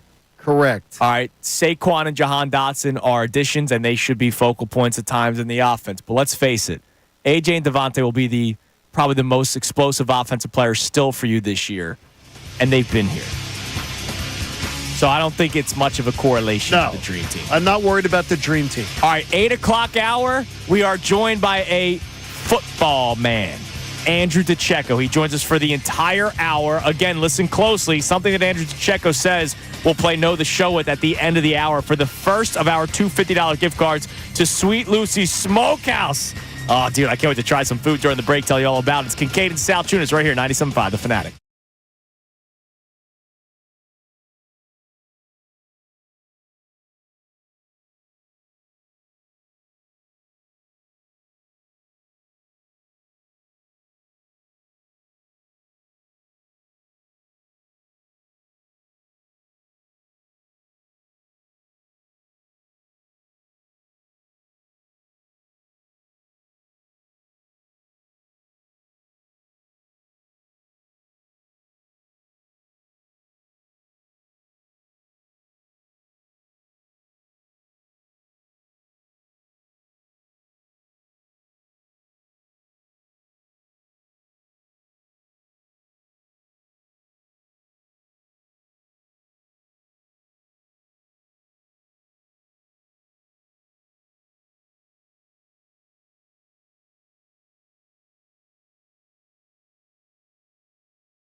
It is 8:01 on Kincade Salciunas. You know what that means, Johnny? 12 hours and 9 minutes until kickoff, or 14 minutes, 12 hours, 14 minutes till kickoff. Week 1 of the 2024 NFL season for the Philadelphia Eagles when they take on the Packers in Sao Paulo. Can't wait for it, man. This is an exciting time, and I'm very excited to welcome our next guest who will be joining us for the hour today, and get used to it on Football Fridays or a Football Monday or a Football Thursday, depending on when the Eagles play. Andrew DeCecco will be joining us each and every week for the hour. Andrew, good morning, man. I just want to say this. Welcome to football season. Good morning, guys. Great to be with you. We finally have regular season football to talk about. I can't wait to break it all down with you. Yeah, you said it best when he first walked in here. He goes, "Man, we're done with quarterback lists and all these rankings, and it's a welcome time. The real games." I'm excited. I can't wait to talk Eagles football with you guys all week. And every week. I love the idea too that we get the heavy dose of DeCecco before the game. Yes, to prepare us. And then you get the check-in after the games to sort of summarize exactly what he saw. I've watched this man work during games. Yes, you have. He finds, I can tell, you probably get 2 or 3 story ideas during the course of games because you're constantly writing stuff down. I do, and that's why I kind of keep it to myself. I don't say a whole lot during the game, and I really try to take everything in and jot down. So you sit next to John? I jot down notes. By the way, I'm asking the Eagles to make a statement on this. Because of my cancer last year, I was not allowed in the press box. Right. Till the end of the year. And when I came back, I was not next to Andrew DeCecco and Jeff Kerr. Oh, that's horrible. Who I'd been next to forever, and I was put in another row, actually. I'm asking the Eagles.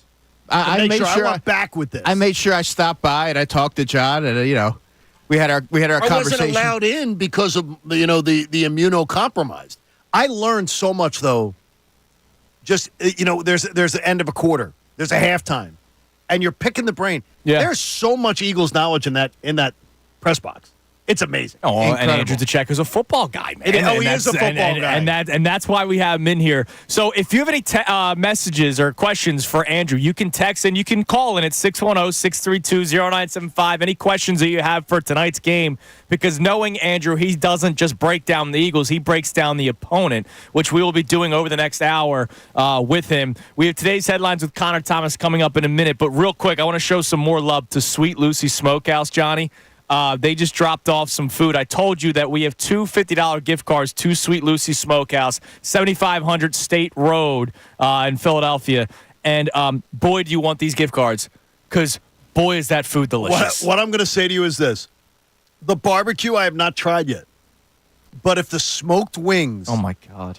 I'm telling you this right now. I think smoked wings are maybe my favorite go-to thing now. I'll say this. I'm Really? not that big of a smoked wing guy. Oh, my gosh. My life has been changed. See, I love the smoked wing because you are slim and trim at your age. Mm-hmm. You have to try to find ways to limit anything that you can from getting any fatter. So you try to. The smoked wing is amazing. And though they have great sauces, I would not put anything on them. Oh, dude, I didn't need it. Don't put anything on them. And it fell off the bone. It was awesome. freaking delicious. So make sure you check out Sweet Lucy Smokehouse. Their game day makes it delicious with Philly's best authentic hickory smoked American barbecue, cooked low and slow in a wood-burning pit. Oh, my God, tastes so good. Order pickup online at sweetlucy's.com or order delivery on DoorDash. Listen closely to Andrew DeCecco during this hour. Something he says will be used as the Know the Show question at the end of this hour for our first of 2 $50 gift cards. It is 8:05. It is time now for today's headlines with Connor Thomas. Today's headlines with Connor Thomas. What up, Connor? What's up, boys? All right, I got to do this through bites of barbecue, man. This stuff is good. But we're going to talk hugely Eagles during today's headlines even. It's game day. Let's start with this real quick. Get it out of the way. We do need to talk a little bit about those fighting Phils who have won 5 straight.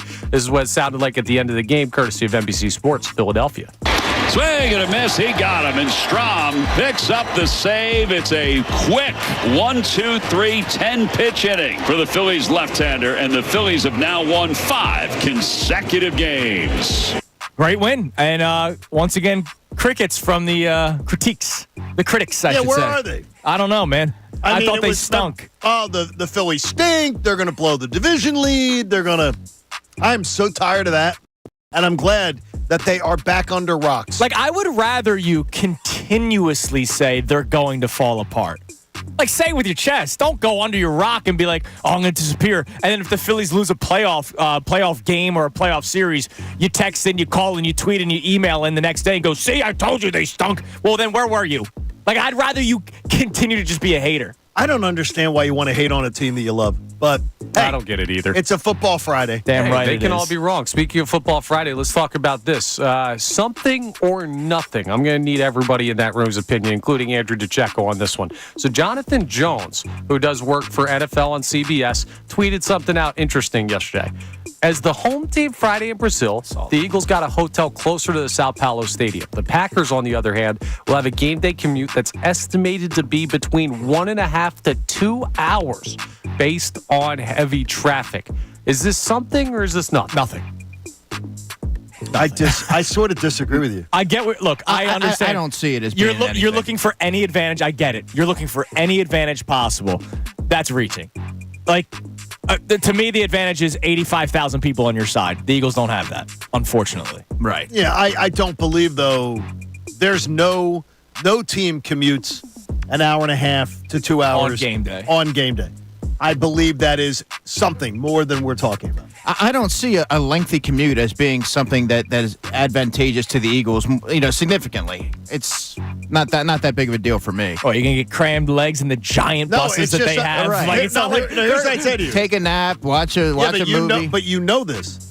That's not game day routine. I know, but it's a small day. Consolation for being the home team and having to go play in Brazil. Yeah. I'll give you that. Yeah, a very small consolation. All right, you got anything else, Connor? Yeah, let's wrap up with this, something we've been talking about earlier in the show to feed into our conversation with Mr. DeCecco here. I do want to focus heavily on the offense, Johnny, because there are conversations that we have had over and over and over again. You and I are on the same side on this, but Connor Thomas a little bit different. Andrew DeCecco drastically different when it comes to the patience conversation. Very different. With the offense, right? You and I want to see them hit the ground running right away. Gentlemen, have at it. Patience or no patience? Well, Mr. Patience is here. You know where I stand. I don't hide from it. I can't fathom. I thought I knew you. Because I thought you'd move off of this position. You have. I'm consistent, and you are. I don't waver in my convictions here. There's too many elements to this game that you need to be able to exercise patience. For me, I'm looking at it.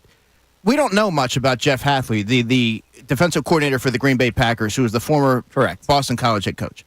I think if you're Jeff Hafley, you're going to see what the Eagles struggled with last season. You're going to look to attack them up the middle, where you have a newly minted center in Cam Jurgens and a new right guard in Mekhi Becton, and you're going to see if that connection between Cam Jurgens and quarterback Jalen Hurts is fortified, and you're going to keep doing it until they prove they can block it up. That's just one of the wrinkles that I think you need to be accounting for a little bit more.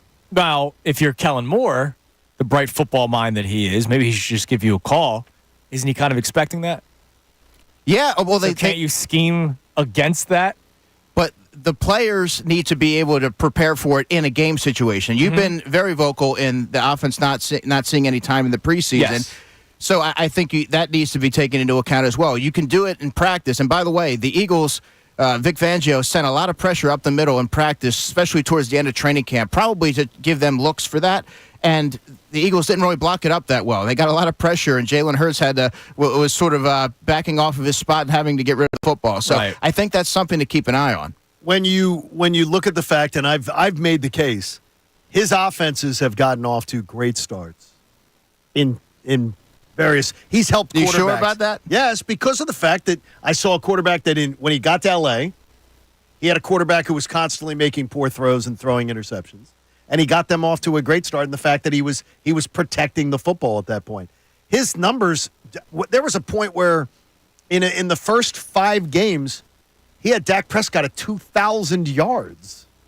I mean, he doesn't tend to have offenses that are going to get off to a slow start. But last season with the Chargers, early in the season, John, his offenses did get off to slow starts. They finished strong in those games, but they struggled early on to find their footing. Oh, no, I'm talking about slow start for the game, not just in the game. I'm talking about the game. he was schooled with last year getting Justin Herbert to protect the football. He had a That was couple one of his 50, number one thing. 50 some odd percentage completion percentage in some of those early games through September and October. So I think that it needs to be taking into account the different changes, the drastic changes that are going to be implemented into this offense. And look, I'm not suggesting that the Eagles aren't going to be able to put up 28 points, but it needs to. It takes time for everything to come together. I don't believe that they'll be fully hitting their stride until October, and then that's where you're really going to be able to gauge where they're at. All right, so then I want you to answer our main topic today to start. We did it offense in the 6 o'clock hour, then the defense in the 7 o'clock hour. We'll get to the defense with you. What do you need to see out of the Eagles offense today? We've had a couple of people text in, say, close to 40 points, which I get it. We're lunatics and we're fired up. It's game day. But logically, even though you're preaching patience, I'm sure there are some things that you need to see out of the offense tonight. What are they? Yeah, no doubt. I think you want to see balance. I think you should, if you're the Eagles, try to settle Jalen Hurts into the game. And what I mean by that is get him some early completions, easy completions to your safety valve over the middle, like Dallas Goedert. Utilize Saquon Barkley as an outlet receiver. But also, the Green Bay Packers are not very, at least last season, they weren't very efficient against the run. So I think you need to involve Saquon Barkley pretty early, see if you're able to kind of take advantage of that, and also you're going to allow Jalen Hurts to settle into the game a little bit because there's so much riding on this, and this game's been talked about, and the magnitude of it, I think, you might see some early trepidation or some early nerves, and I think that sort of alleviates that. What do you think helps Jalen Hurts settle into a game better? Giving him some easy throws or running the football and manipulating the defense so then the throws get easier that he attempts from that point on? Good question. I would say running the football early, and then that's going to ultimately set up those short completions. I expect it to be a very long opening drive for the Eagles as they try to implement a death by 1,000 cuts approach, but that to me would be the recipe for success. Now, running the football. Is that running the football with Saquon Barkley, or is that running the football with Jalen Hurts and having some design quarterback runs? I think you're going to see a blend of both, Andrew. And I don't know that you're going to see Jalen Hurts run as much, but you don't want to take that facet of his game away because him being that +1 opens things up for the RPO. It opens things up for Saquon Barkley, and also it creates space for A.J. Brown and Devontae Smith and Dallas Goedert. So I think you'll see him do it. I still think this year you might see him rush for maybe 650 to 700. His career high is 760 yards. So I still think it'll be a part of his game. All right. So to that point, I don't know how much you are involved in the betting landscape, Andrew, the great football man that you are. I don't do it. No, he doesn't. Then John, I'm talking to you. Yes, we're not as good a man as his over/under in rushing yards for tonight's game is just 36.5. I would take the under. I would take the over. I would take the over. If I were you guys, the non-betting man said over. Really? So you do believe he's going to still? Do you think I could see a 45-yard rushing night for him? Do you think if we were to look back on when we're talking on the check-in on Monday morning, are we talking about Jalen Hurts designed runs more, or is his yardage gained on scrambles? Design runs. Okay, that's interesting. I'm not going to like that if that answer is true. It goes back to what Sirianni said 2 years ago, that we're not paying him more to do less. I think they would if he wasn't hampered, which he was clearly hampered last year, they would have utilized him more in the running game. Do you think they're going to try to show that tonight to make sure that everybody that prepares for the Eagles from this point forward knows, I got that bullet in the gun, and we'll use it anytime we want? But they're just going to want to show it early. Dude, absolutely. It's Green Bay. That's a good football team. You talk about them maybe being an NFC title I think contender. They're the best team in the NFC the Eagles will face this year. So then don't save it. That's not a bad point either, Connor. Why save it? Remember when we were saying that the Eagles were saving things the last time? I didn't. I scoffed at that. That was Dallas Goedert that came out with that stupidity. He did. He said, we're saving some things for the playoffs. We don't want to show everything. As Rome was burning. And then the playoff came, and they didn't show anything else. That was like a last grasp at trying to trick yourself into what you were saying wasn't reality. Dallas Goedert, the building is on fire, but we don't want to use the hose yet. No, not yet, man. It hasn't engulfed the back deck yet. It hasn't gotten that bad yet. We could fix this one up with some patchwork. All right, so the question for the offense, what do you need to see out of the offense today? Now, on the defensive side, you are not patient, where John and I are. It's topsy-turvy land here. What are you not expecting? What do you need to see out of the defense from the Eagles tonight? I think you need to see pressure because you've invested so much in Bryce Huff. All of your pass rush plans are predicated on him being the player that you're expecting to be that ascending talent. I think that he needs to be able to show that he can get pressure with regularity, Andrew, but I also think there's a significant spotlight on Nolan Smith because he, to me, is the X factor, the wild card if this pass rush is to reach expectations. And I've gotten probably more questions on Nolan Smith this offseason than any other player. Right. And I'm of the belief that he's going to be just fine. I think he needs to be able to use his hands a little bit more, but his athleticism, I think, should be an advantage against these tackles. So when you have a young secondary, there's a lot placed on the shoulders of Quinyon Mitchell tonight. I think the pass rush really needs to be able to get home and help them out. You expect them to. That's that's the thing, because I don't have great feelings about Nolan Smith. Bryce Huff is an unknown for me in terms of a full-time player. We saw what he was able to do as a rotational guy with the New York Jets, a dominant Jets defense. Let's see how he is. But I don't have faith in Nolan Smith, at all, until he shows me anything. I have faith in Bryce Huff. I just need to see him do it as a full-time player. I've seen Josh Sweat succeed on dominant defensive lines, and I think they will be good with Jalen Carter and Jordan Davis. I don't know what I'm getting out of Nolan Smith. I have no idea. That's fair. So here's where I'm at. Here's where I believe the game within the game is going to be. Jalen Carter versus a young right guard, whether or not that's Sean Ryan, who's only played in 13 career games in 3 seasons, or that's rookie Jordan Morgan from Arizona, who is a converted left tackle. Wow. That's where I think you're going to see the Eagles really dominate and take advantage of their vulnerability in the interior. Is Jalen Carter emerging as a Pro Bowl type player? Maybe the most critical thing that this Eagles team needs to succeed this year? I don't really think he's going to be a Pro Bowl player. I fully believe that he's going to be an All-Pro. I think he's going to rack up double-digit sacks. When I've seen the dominance throughout the offseason, throughout training camp, there wasn't a single play where he's not affecting it in some way, whether that's commanding double teams, whether or not that's generating penetration or making a play in the backfield to stop the running back.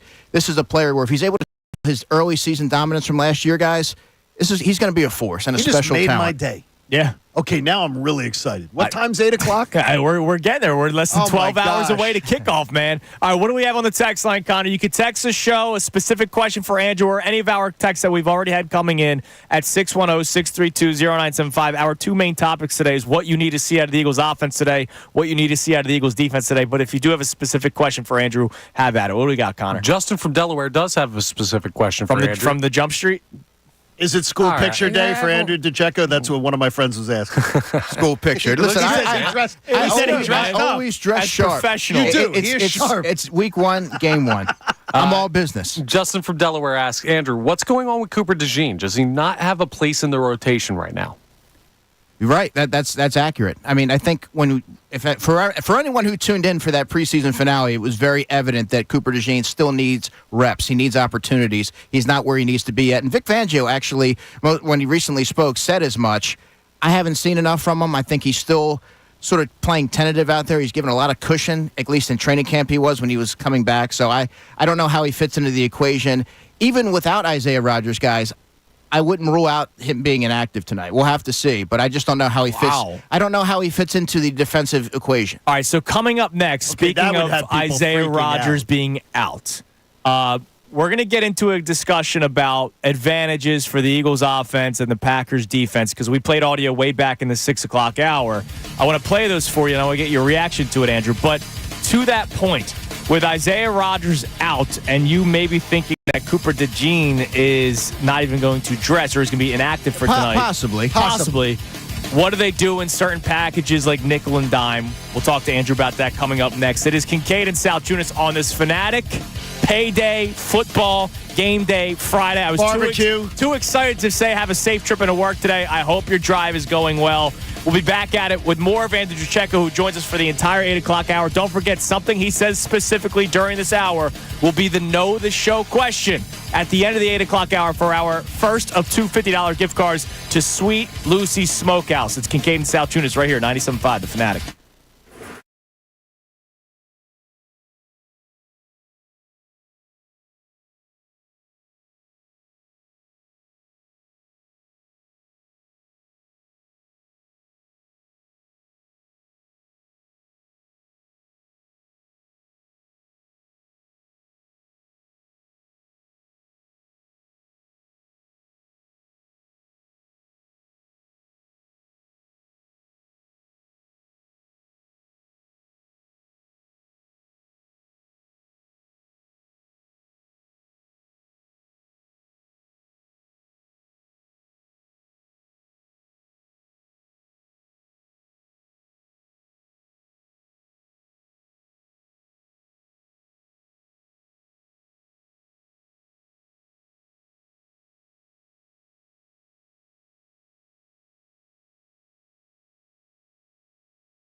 8 o'clock hour. We're playing Know the Show. By the end of this hour, you'll hear something from Andrew DeCecco that will be used as the question, and it is your chance to win a $50 gift card to Sweet Lucy's Smokehouse, 7500 State Road. And Connor told me about the mac and cheese. I was like, let me try that out. My God, dude. Honestly, probably the greatest mac and cheese I've ever had. Like, I would run my mother off the road for one of these gift cards. What? Yeah, dude, I'm not joking. I'm not, that's high praise, I'm not man. trying to just, like, sell this. Like, I just had a devastating realization, John. What's that? I didn't realize it was 8 minutes from my old house in the Northeast. I would have gone there all the time. Oh, I thought you were going to smear your mother's mac and cheese. I don't Like- know. My like mom you were- doesn't make. My mom didn't make mac and cheese. So that's not No, part of the playbook? I was an easy mac kid. That, you know. Oh, no. So like I've never really Oh, no. experienced true good mac and cheese. That right there. You like the coleslaw, too. I'm a big coleslaw guy. I was saying, Betty. I know there are people that are anti-coleslaw, and I think that's just blasphemy. My mom took a masterpiece in coleslaw to the grave with her. Because nobody I've ever known knows how to make good coleslaw. Well, My mother I did. guess the smokehouse. Sweet I'm gonna have Lucy's to try does, it. man. You have to try it out. All right, Andrew, I want to play 2 clips for you, and I want to get your reaction to it, and then we're going to get into the conversation about the defense and what they might do with Isaiah Rodgers out. And you wouldn't be surprised if Cooper DeJean doesn't even dress tonight. So we'll get into that coming up in a little bit. But I want to get your response to this. We'll play the Sirianni cut first. Here's Nick Sirianni yesterday talking about the advantage that he believes they have with the unknown of what Kellen Moore will throw the way of the Green Bay Packers. I think one thing that is an advantage is that no one really knows what we're going to do. So to answer that question would be a little bit of a competitive advantage that we have, and they have some too because they don't have their defensive coordinator is new as well. But I'm really looking forward to the things that Kellen brings to this offense and to this football team. Kellen's a great coordinator. He's a great football mind. Just so excited to have him on this staff. Got to watch Kellen from afar. As far as in the division with the Dallas Cowboys, and he's as advertised. It's been awesome to kind of to get with him and all the things that he's bringing to this football team. All right, so that's Nick Sirianni talking about Kellen Moore. Here's Tim McManus yesterday with the best show ever, talking about what Green Bay might throw the way of the Eagles with their new look defense. I don't know that the Eagles have a full understanding yet of how they're going to attack this Packers defense because they don't know what they're going to see yet. Jeff Hafley comes in, former Boston College coach, and it brings in a new system. They can't just turn on the Packers tape and be like, here's what's going to be presented, where they can kind of on the Packers offensive side, they can look at that. But defensive side, it's going to be brand new schematically where, they had more of like a gap and a half responsibilities along the defensive front. Now it's going to be more like you have that Jim Schwartz, like straight attack from the defensive lineman. At BC, he played a lot single high safety, so you might see more of that kind of in a Jim Schwartz way. But they don't really know what to expect, which is to say that a lot of it is going to have to be on the fly. All right, put talent aside. All right, because we know how much talent is on the offense for the Eagles. Talent aside, just from a schematic point of view, who has more of an advantage here, a new-look offense or a new-look defense? In today's NFL, I would say a new-look offense because the game today is skewed heavily towards the offense. And especially when you look at the playmakers the Eagles have there, I think that's a daunting matchup for most teams. Okay, so you go offense. Now, from what you know, being at NovaCare as much as you have been, you mentioned earlier when we had you on that Jalen Hurts started struggling a little bit with that pressure coming up the middle at camp. Are you expecting some issues tonight still against a team that they can't scheme up against? They don't know what's coming their way yet. I am. I would think that the Jeff Hafley and the Green Bay defense is going to attack up the middle until the Eagles prove that they can stop it. When you look at Cam Jurgens, who's a newly minted center, as I mentioned, and then Mekhi Becton, I think Kenny Clark, their defensive tackle, is who could give those guys fits. And I think beyond that, you could see the linebackers attack. Quay Walker, who, by the way, is going to be wearing the green dot, another Georgia player. They have Xavier McKinney and a rookie in Javon Bullard at safety that are equipped to kind of provide some pressure there. So they can give you some unique looks, and that's what I'm really interested to see, how they choose to attack this Eagles offense. Okay, so when you're talking about that and how we're going to look at this, there could be a slight advantage. What does that mean for Kellen Moore? does Kellen Moore say, they've studied 5 years of my stuff, and I'm going to show them something different? Or does Kellen Moore say, I've got 5 years of my stuff, and I'm going to my go-to stuff? Well, I don't know if there's an easy answer for that, John. I think you could try to counter that by making it a little bit more quarterback friendly. So you can combat their aggression by running with your quarterback. You can combat that aggression with the short dump offs where you're able to kind of get your running back in space. And Saquon Barkley, he's such a dynamic talent. Whether you're able to get Jahan Dotson, who really operates well in space, get him the ball and allow him to pick up some yards so that all of a sudden you're not faced with a 3rd and 7 or a 3rd and 8. I think those are some of the things that Kellen Moore can do to kind of offset some of the pressure. All right, so you said to us going into the last break that you would not be surprised if Cooper DeJean is not even dressed today. You've panicked at least 2 people on my timeline. So what could the Eagles' defense look like? We know Isaiah Rodgers is out. I want to talk specifically about the secondary. Isaiah Rodgers is out. Quinyon Mitchell on the outside. Is it Keely Ringo on the outside whenever they're in nickel and dime packages and Mitchell moves on the inside? And if they are in the dime package, who else is on the inside if it's not Cooper DeJean? Are you moving up a safety? What do you think will be on the defense for the Eagles? Great question. So when the Eagles are in base, I would expect to see Slay on one side and Quinyon Mitchell on the other side. When they're in nickel package, you would see Quinyon kick inside, where he's repped a ton in training camp to a pretty good degree of success. And then on the outside, I would expect Keely Ringo, who has good length. Actually, that his size matches up a lot better with the Green Bay receivers. They have 4 receivers who, I think the shortest guy is Jaden Reed at 5'11", so his body type matches up a little bit better than Isaiah Rodgers. And then when they go to dime, I would expect Avonte Maddox. So that's kind of what my thought process was there. You want to get an experienced player. You don't want to get overly exploited. They already have a strength in numbers there, Andrew. So my thinking is, and Vic Fangio said Avonte can play both. So that suggests to me that they plan to use him where they see fit. And I don't know that you want to put Cooper DeJean, who hasn't played a ton this summer, in a disadvantaged situation like that. And he also hasn't played, the DeJean I'm speaking about, he hasn't played any special teams. So I just don't know how he would fit into the game day equation. So this worked out well for the Eagles. Again, it's all when healthy with Avonte Maddox. It is. Yes, right? it is. It's a shame. Ball player. He's just always banged up. There's something in that apartment of him and Dallas. 21. The 2 of them are always injured, right? There's something in the water there. But it's great that he's still here then, because obviously the James Bradbury situation unfolded the way that it did. Isaiah Rodgers is out. They kind of lucked into this. Yeah, absolutely. And that you have an Avonte Maddox on the roster for moments like this, where if you don't want to overburden a rookie or put them in a tough spot, especially when they're not ready, you can lean on Avonte Maddox. Now, he has repped exclusively at safety during training camp. A little bit at nickel, but primarily at safety. But I think having that veteran presence who's a really smart player and he's tough, having him out there gives you a better shot. And I think Vic Fangio has proven thus far that he's more apt to put a lot of confidence and trust in a player that he knows can execute it, whether or not they have the same athletic ability. When we come in Monday and we do the check-in, who will we surmise that Matt LaFleur decided to try to exploit on the Eagles' defense?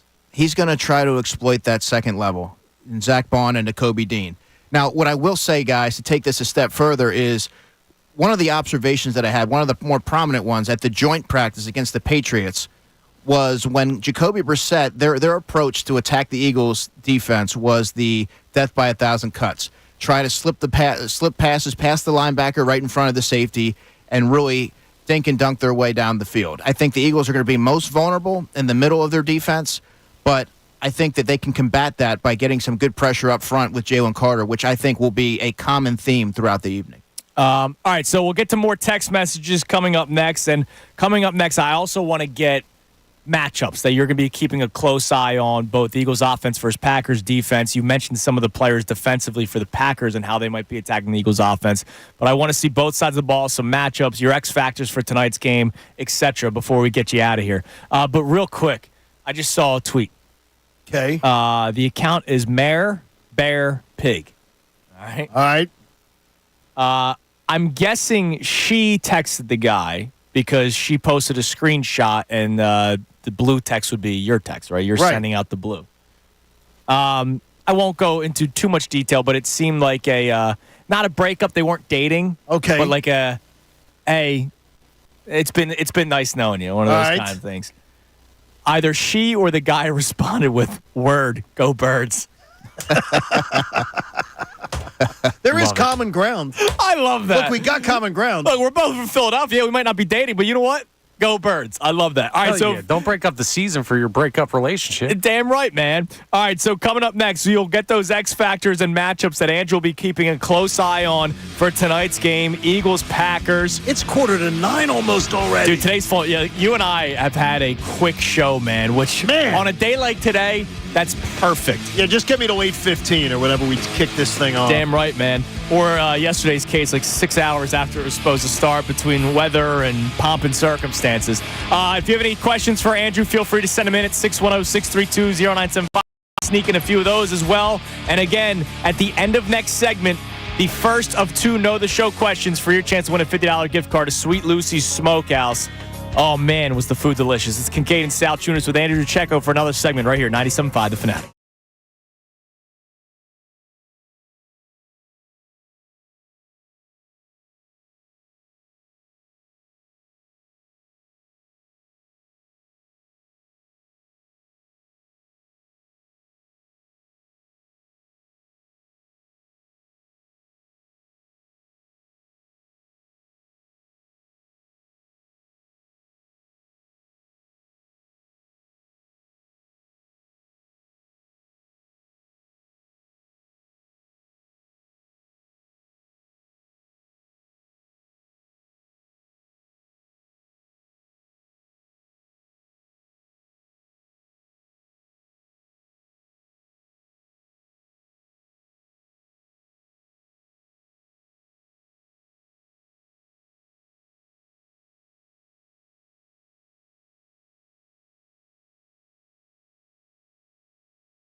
Kincade Salciunas, 97.5, The Fanatic.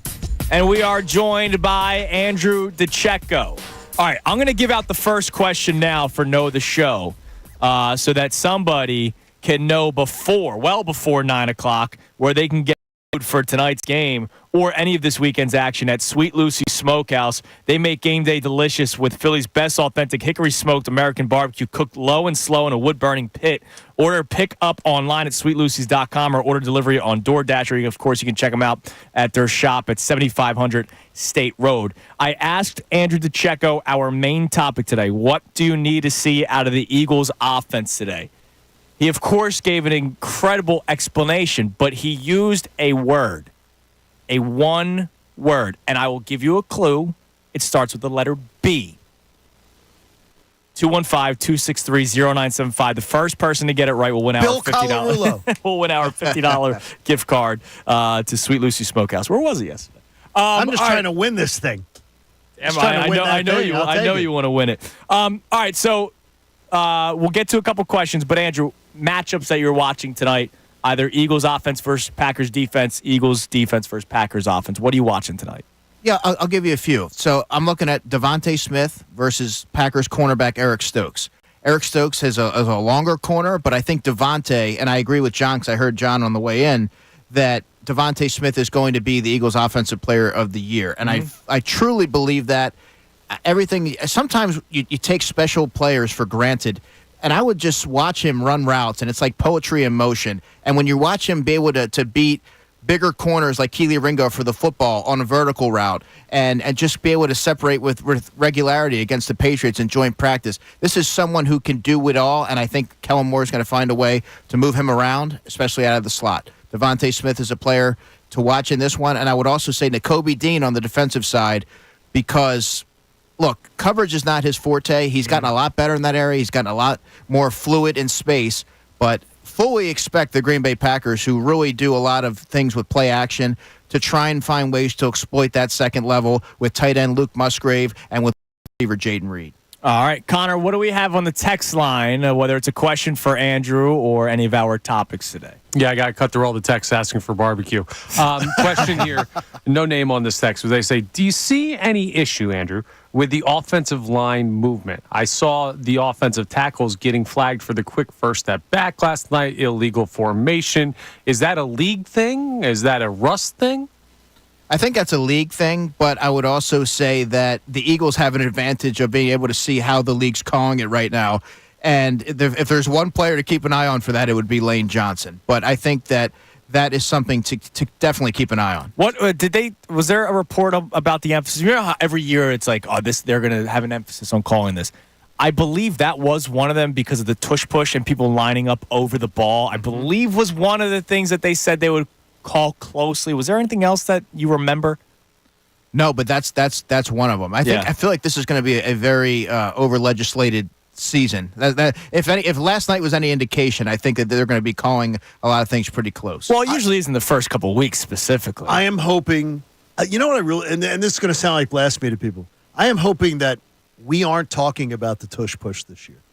I agree with you. I mean, I got tired of talking about it last year. And to me, it means your offense is you can't accomplish a first down in less than fourth down. And I truly believe that we're not going to be talking about it as much. And that's when you pay a running back $37.5 million over 3 years, you're paying him to be able to get some of those, grind out some of those tough short yardage situations, alleviate some of the hits on your quarterback, and try to keep him out of harm's way as much as possible. All right, give us another text there, Connor. All right, let's go ahead and check this out with Dawood in the Northeast. What up, Dawood? He's got a question about the style of the game. He asked, Andrew, am I the only one thinking that this is going to be another high-scoring game, just like Week 1 versus Detroit in 2022? It looks like the line's around 49.5. He does say this in the text. From Jump Street, I'm hammering the over like a carpenter. I did too, by the way. Wow. Okay. Well, I envision the game playing out a little bit differently, just given the circumstances surrounding it. I think they're going to be filling each other out kind of like a boxing match, and I don't know that I'm going to see the high-scoring affair that we would have seen if this game was played here in South Philly. Wow, really? So you think there could be a difference because of where it's played? I do, and just given that the lack of continuity for the Eagles in on both sides of the ball. But I would also say for Green Bay with their defense trying to work things out, I just don't know that it's not a video game. I just don't see it takes some time for things to come together. And I think there's enough talent there for them to be able to put up points, but I just don't see a shootout early on, like that Washington game with Chip Kelly. All right, so you're done with us, but you're not done for the day. You're with the best show ever all show today? Yes. And then, well, not all show. No, just a segment. Oh, sorry. and then with you guys. And then, of course, the pregame show tonight. You'll be joining me and Connor Thomas and Bill Colarulo at 6:10 tonight. So we can't wait for it, man. It's going to be a lot of fun doing football talk with you during the pregame show. But, of course, everything that we got going on here in Kincade Salciunas. Twice a week we get to be talking to you now. It's amazing. Awesome. Great job as always. 9 o'clock hour is ahead. So I have a question about tonight's game. We'll continue our topics, but I want to find out what the importance of tonight's game is. Not must win. Oh, is this a must win game? But I do want to know where the level of importance is for tonight's game, because it is a big one. It's a conference matchup. We'll discuss that coming up next in the 9 o'clock hour. Another $50 gift card will go out the door at some point next hour as well. It's Kincade Salciunas, 97.5 The Fanatic.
than 12 hours away from kickoff of Eagles-Packers Week 1 Friday Night Football. That's weird to say, man. Friday Night Football in the NFL. Come on. I like this music and all, but I need something more. Connor. Dun, dun, dun, Come on, dude. Just give me something, man. It is football. There you go. Come on. I need you on your A game for football season. I'm zoned in. You know who's not zoned in? The Baltimore Ravens Twitter account. Have you seen the tweet circulating yet? No.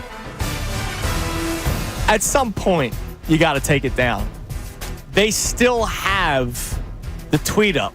Oh, the touchdown tweet? The touchdown tweet. No. So Isaiah Likely looked like he scored a touchdown. It got reviewed. His toe was on the line. Wait a minute. They still have it up? They still have touchdown OMG in all caps with like 600 exclamation points. Tune in on NBC. It's gotten to the point where the community notes have checked in saying, no, comma, it wasn't. They still have it up. No. Take it down. First off, you shouldn't tweet it out until it's official. Correct. This is the problem with today's media. I gotta be the first one to put it out. I gotta be the first one to get it out. That play is clearly gonna be all scoring plays are reviewable, right? You hear that every single time. All turnovers. Every single time. Now, unless it's completely obvious that it's a toe. Yeah, I got you. Anything that is a toe tap. But like that was a toe tap. You'll still get your 30,000 likes and your 4,000 retweets, whether you tweet it out the second the touchdown happens or 10 minutes later. You're still gonna get your likes and retweets, and it's still up. You gotta take that down. Like, it's embarrassing at this point. Yeah, like you worry about your likes and your impressions later. Yeah. Get it right. Get it right first. Get it right. All right. So and then take it down when it's wrong. Yeah, it's been up for a long time now. It's 9:03 in the morning. God's sakes. Not in Baltimore though. Different time zone. Oh, it was in Kansas City. You're right. No, Maybe it's their Baltimore. social Big media difference. admins like version of Jalen Hurts Super Bowl picture. Yeah, They're just maybe. gonna keep Yeah, it up they're to just gonna remind keep that themselves up, not yeah. to be stupid the rest of the year. That's gonna be their screensaver. Yeah. All right. So we'll get to more text messages coming up on today's topics, which are A, what do you want to see out of the Eagles offense tonight? And B, what do you need to see out of the Eagles defense tonight? Need, not want, need, and not expect. What do you need to see out of the Eagles offense and the Eagles defense tonight? But before we get to the text messages, and of course coming up at 9:30, Johnny, we got to give our picks. Yes, we do. Because it's a Friday. It's just weird because the Eagles played tonight. But what we're going to do every single week, instead of going through the entire slate, we will each have 3 games that we like the most, and then we will have a player prop, and we will keep track of these as the season goes on. There might be times where we have the exact same game that we like. It doesn't matter. We can have equal games. We will negotiate if our sports books of choice, I use Bet Parks, if we have a different line. Correct. We will negotiate what the line is on the pick. Yep, exactly. So we'll do that coming up at 9:30. But I want to ask this question. It is way too early in week 1 to say must-win game, and before anybody says it's the NFL, every game is a must-win game. I want to have this legitimate conversation, John. Okay. About the importance of tonight's game. Because it is pretty damn important when it comes to overall seeding. I'm glad we're getting to this. And I know it's week 1 of 17 games in an 18-game season. I know the Eagles, if they lose today, could go 16-1. They could. None of it would matter. They're not going 16-1. All right? Let's be real with ourselves. They are not. This game is very important. Now, we saw a team start 10-1 last year, fall apart. So certain games ultimately didn't matter through the first 11 weeks. I don't think that's happening either. Just like I don't think they're going 16-1, I don't think they're having a historic collapse again. So in your mind, John, level of importance, whether it's, you want to give me a 1 to 10 scale, I'll give you a 1 to 10. or if you just want to speak it out, what is the level of importance for tonight's game overall for the Eagles? Not the Eagles fans. 7.5. I think that's fair. Because I think this is the best team they will face in the NFC this year. I believe the Eagles are going to be in the NFC title game. I don't want to see the NFC title game in Green Bay. Exactly. So here it is. You want one of those tiebreakers. We love the fact that the Phils have the tiebreaker over the Dodgers right now. Correct. They win one and the game. Brewers. You win one game in Milwaukee, you'll guarantee that coming up in a 3-game set. Get the tiebreaker over what I consider to be the top competitor they will face. So I say 7. I'll say 7.5. I'm right because around the there. Chiefs, have started out seasons 2-2 and won the Super Bowl. Right, exactly. Whatever. So it doesn't. It's not a 10. It's not a must-win game. That is correct. This isn't like lose or go home, anything like that. No. But I don't want to if they lose tonight. Sorry, I know what the conversation for some Eagles fans will be tomorrow morning. But of course, when we're back on the air on Monday, it's a long season, and I get it. That is correct. The Eagles could lose this game and then win 16 straight. Right? Yes. It could happen, but. In terms of seeding, in terms of playoff picture, and I know sometimes it's hard to look down the road like that, especially in football when we're such football is the in the moment sport. We try to do it with we don't. People try to do it with baseball where every game matters. They don't. Every game doesn't matter. Football, every game does matter. Some may be more important than others. Connor, I'll ask you, is 7.5 a good number on the 1 to 10 scale on level of importance for tonight? 9.9. Really? What? It would be a 10 if it was the Super Bowl. It is 9.9. Dude, Because I'm surprised. I thought he'd say I am not waking up Monday morning and doing the Brazil thing. I'm not waking up Monday morning and doing the they didn't play in the preseason thing. And I'm not waking up Monday morning and doing the same old team from the collapse thing. There is so much on the line momentum-wise. Now, I'm being obviously a little bit overstating with that. It's not a true 9.9, but there's just so many narratives about this game that drive me insane, and I can't see him losing. I can't. Okay, tell me, if you were to list your insane narratives, how many of them have it all to do with last year? No, the argument about giving up a home game for this. While it is somewhat fair, I don't care about it because there's other problems with this team that cannot happen. But that's going to be something that people talk about to make me want to rip my hair out. The conversation that people have where, Kellen Moore and Vic Fangio, they're not going to be able to get this done either after one game. That will happen. Jalen Hurts, maybe he's not good enough. These things will happen after one. Like it or not, the Eagles' narrative is going to get going quickly. We talk about all the time what Brian Westbrook said back in the day with Bob Cooney about the whole, they need to get off to a hot start or things could collapse. That extends to the fan base, too. So it's not a true 9-9. 7-5, if we're looking from an actual NFL season perspective, is absolutely fair. But from the narratives that are going to become an echo chamber before we're back on the air by Monday, this is...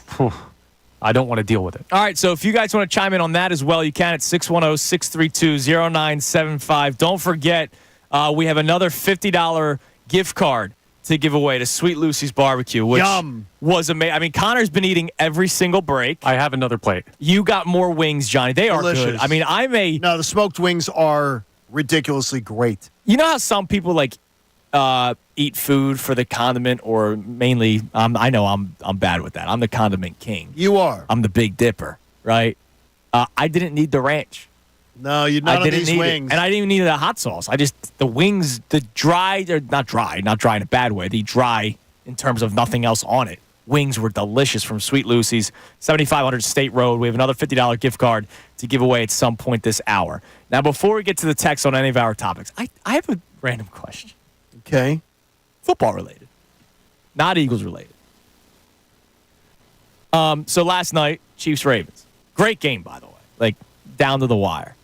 Tay-Tay was there, obviously, and I know people don't care. There's a lot of people that are tired of the Taylor Swift stuff. I couldn't be more tired. She looked spectacular yesterday. She looked great. She looked freaking amazing. Travis, couldn't be more you tired. better not mess up. Yeah. I asked this question. If you're Arrowhead, do the ticket prices in front of her suite skyrocket? Absolutely. They have to. Because I just saw a video, one of the fans, you know how she's big with the bracelets, the friendship bracelets, right? Yeah. Somebody threw her friendship bracelet and she put it on and she smiled and all that kind of stuff. Those tickets have to be so expensive. Or if you're a StubHub second market guy. I read something, though, where people were complaining about they had to have extra security put on the section. I'm not surprised. Because people are constantly pouring up into that section. To get a picture, selfie. Trying to get pictures, trying to get... And the people who sit in those seats, by the way, season ticket holders. Yeah, I'm sure. Are get the hell out of our section. That would be annoying. But can you imagine being a season ticket holder? You go, I can't make it to this game. Or I want to try to make one big profit day. You find one of those nutcase Taylor Swift fans, because let's face it, they are out there. No, they're not. There are nutcases. Yeah, there are. you go, hey, the psycho Swift fan, I'll sell you these 2 tickets, $1,000 a pop. 1,000? I don't know. Bro, I was thinking cheap. 15 grand. You're saying you get to sit right in front of where Taylor Swift sits? Oh, so that's $1,000 a pop. $1,000 is yeah, dude, oh my you're gosh. crazy. But People these are give upper, you- You're talking these about are psychopaths? upper level. It doesn't matter. They're You're not there saying- for the game. They're not. They're They there give for up a Tay Tay. kidney to me. so I thought I would 1,000 say was a lot. pair of seats for $10,000. Yeah, that's probably about. I'd Pair probably of try and seats go for 10 grand. 15. Wow. And somebody, Yeah. and here's the thing, some psycho, and I say that comfortably. Like, if you are that much of a fan of somebody like that, you're a psycho, and some psycho will buy that. Unless it's us. Thank you for listening. No, I'll still call you a psycho. Hey, be nice to thanks for us. listening, but you're still a psycho. All right, what do we got on the text line? We'll get to some calls as well. What do you need to see out of the Eagles offense today? What do you need to see out of the Eagles defense today? And if you were to rate it on a 1 to 10 scale, what is the level of importance for tonight's game? I refuse to say must-win game on a week one. No, yeah. But let's be real, guys. Conference matchup, potentially a team that could be fighting for the 1 seed. I still have the Lions win the division, but you have the Packers. So if you have that belief, I do. the Packers will be fighting for the 1 seed. And if they're fighting for the 1 seed, they're probably fighting for it with the Eagles.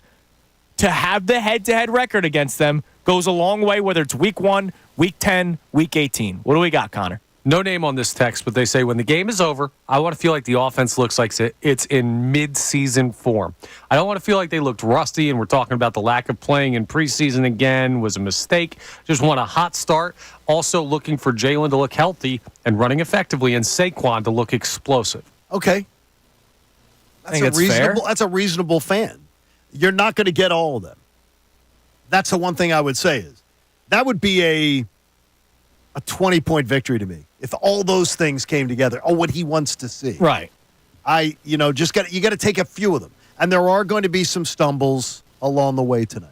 There are going to be. There some, will be. There will Yeah. be. I Just actually don't do that. I read when we had Andrew, I asked him the question if there was a league emphasis, and I do remember.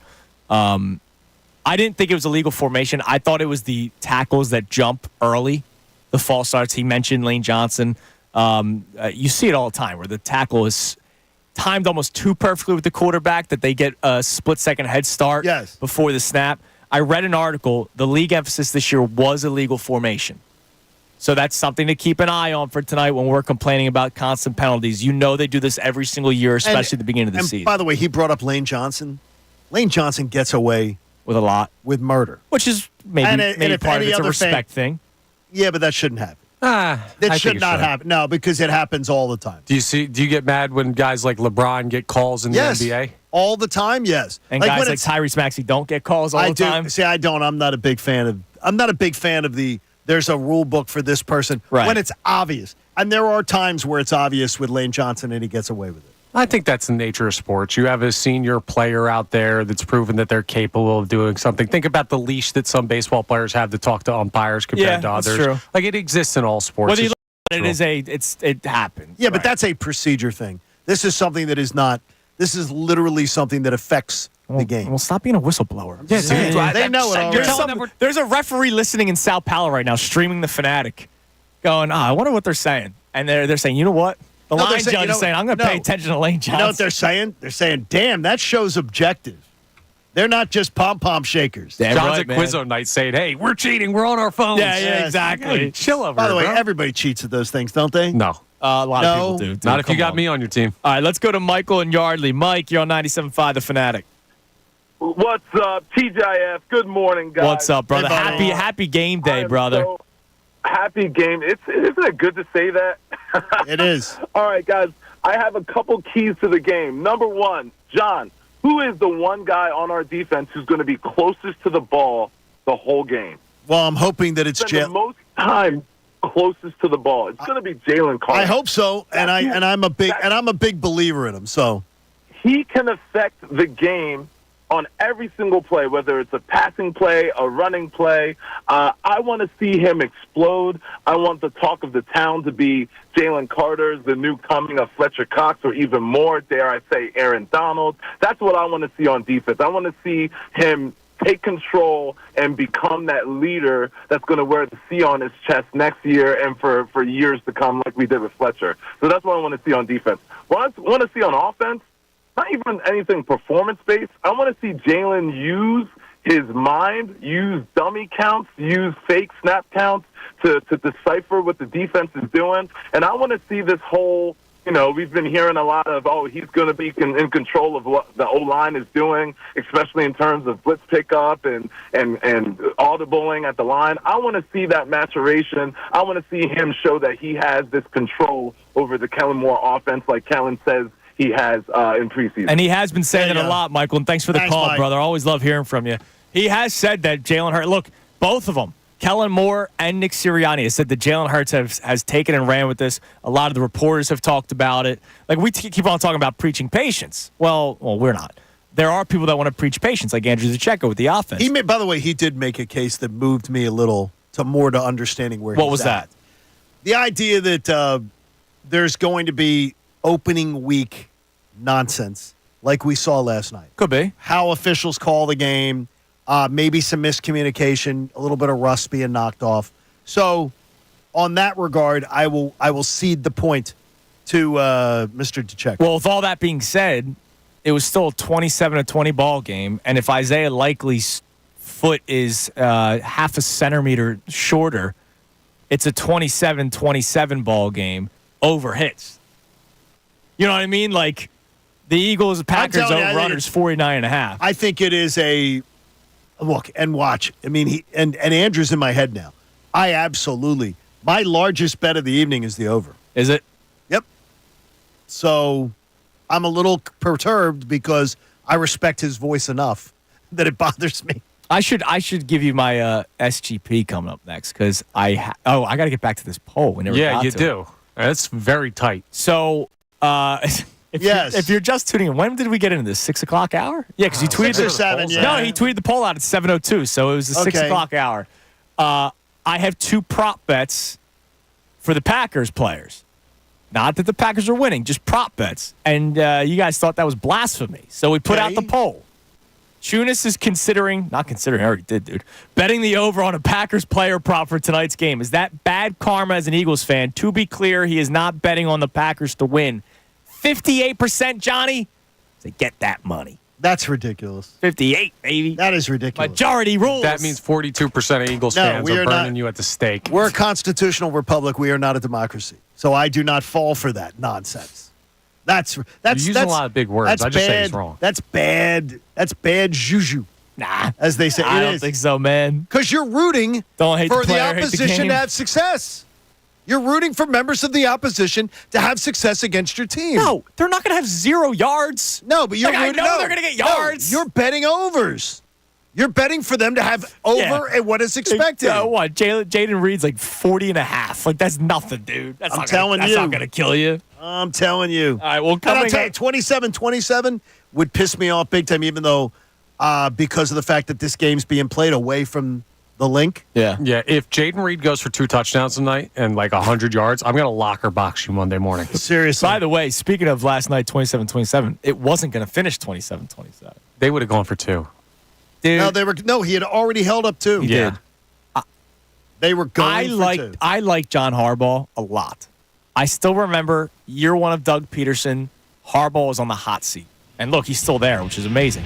I would have fired Doug Peterson the second Harbaugh got fired, and I would have gotten Harbaugh myself. I don't know. I love Harbaugh as a coach, too. I think he would drive us nuts. Yes, he would. With the 2-point conversions and the analytics, man. Because there are some things I vehemently disagree with when it comes to him. But I still respect the hell out of him as a head coach. All right, coming up next, we continue the Eagles discussion, but also we give our picks. It is a football Friday. We will give our picks, our 3 favorite games for the weekend, and a prop, our favorite prop that we will give away for the weekend. That comes your way next, and of course your text messages and calls. It is Kincade and Salciunas on this beautiful Fanatic Friday right here, 97.5 The Fanatic.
It is 9:30 on Kincade and Salciunas on this game day, payday, Fanatic Football Friday, man. That's are a here. mouthful. It is, but look, man, we knock it out of the park on this show, as we will be all season long. We appreciate each and every one of you that have been a part of this ride on Kincade and Salciunas. This is show number 125. Johnny, I'm serious when I say I've had so much fun working with you, man. We have a good time. And we talked about how today has flown by, which it has. This is the fastest show we've done. I don't know if that's accurate or not.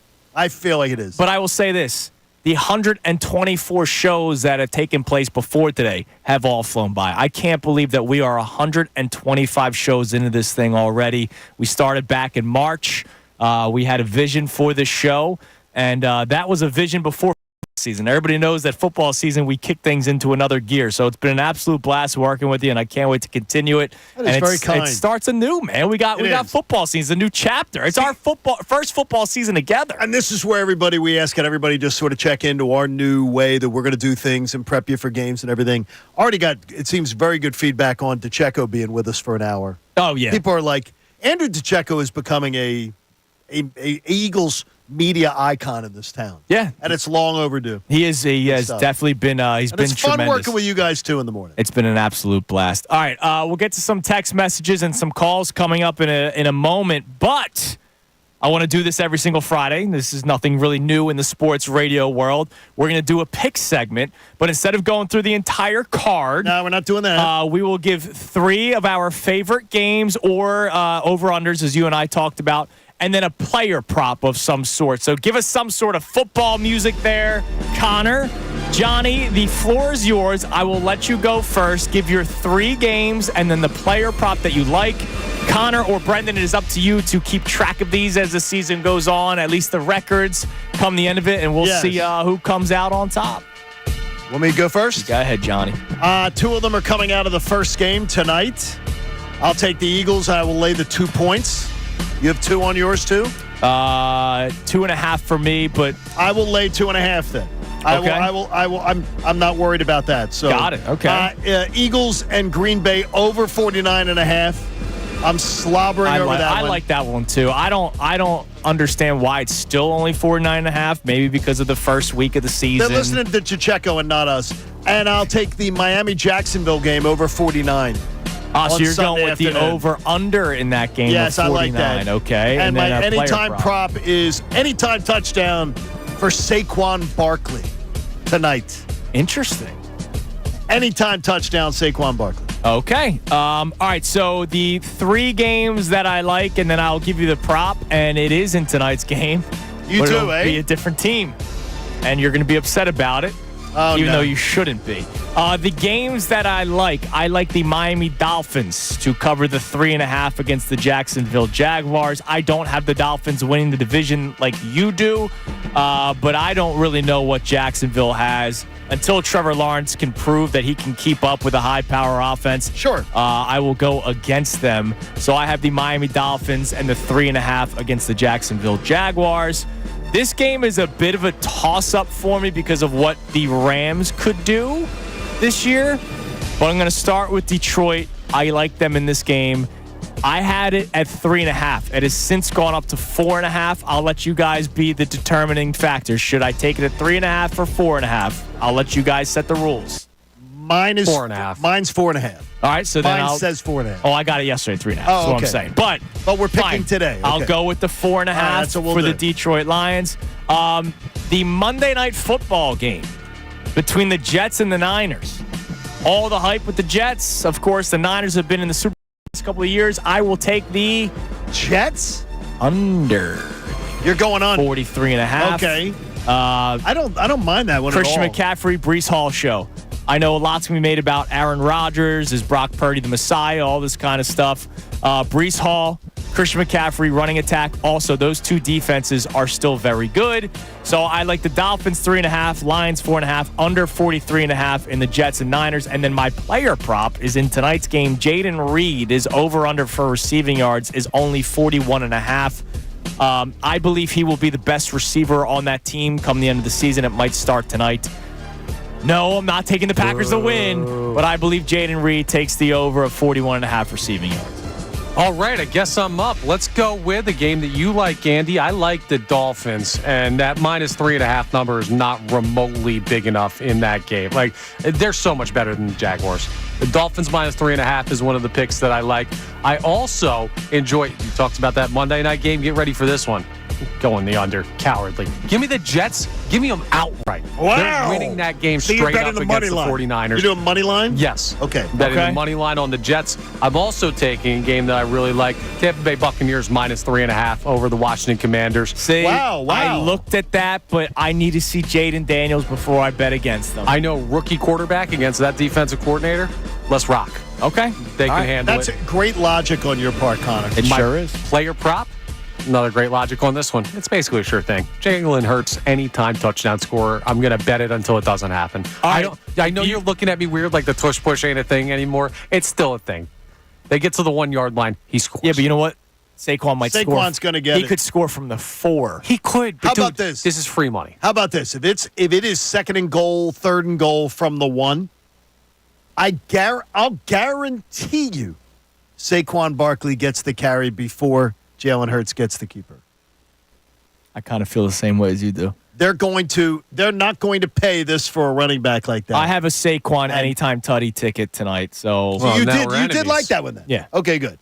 yeah. All right, there we go. Sorry. We're going to And be we'll keep fighting them on together. the couch later. Sorry there. I don't want to hear I don't want. I really don't want to hear Please, that at all. Yeah, you're uninvited. What is that? Yeah, you're What? uninvited. Can you? Not wearing that shirt. No, he's not. dude. No, and the problem is during the break, he took the Hawaiian shirt off calm for the down. video. Oof. It is now bled into the Eagles jersey. Oh, jeez, it's terrible. I haven't said it on the air because I didn't want to, but now that he threw you under the bus, I'm dude. sorry, Connor. Yeah, but why it's would I you do love that? the shirt's powers. I'm not disagreeing it's got that the powers, shirt all has right. powers, but it's got a powerful stank to it, too. Okay, man, if you're not willing to risk that for your Phillies team to save the season, we don't have to. Oof. There is a very Pungent. powerful stank. It's pungent. Grow up. It's pungent. Real quick, this is so cool. Okay. So, unbelievable. I love how there are little things in life that can make me really happy. Okay. So, you know our buddy Jim from Souderton, Yes. who is a listener to the station, Really good dude. great dude. You used to hear his voice all the time on the sound off line. He doesn't normally call in, but Jim from Souderton is an awesome guy.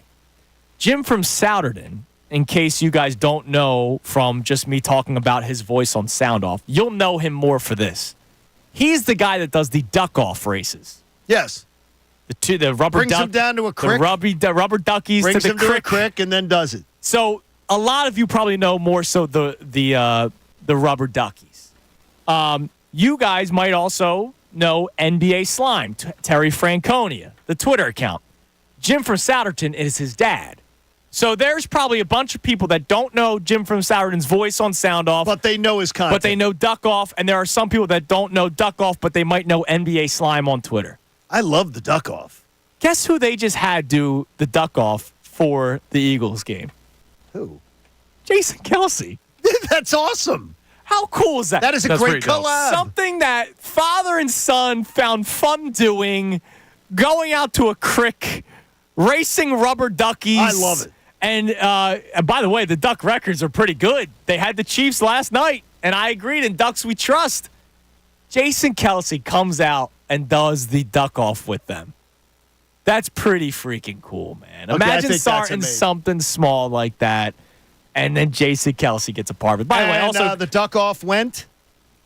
oh, I got to watch. I didn't. Hold on. Wait a minute. I'm sorry. I was enamored by Jason Kelsey. Well, watch the video and You tell have us to if the tell Eagles us are who going to won win. the duck off. Eagles win.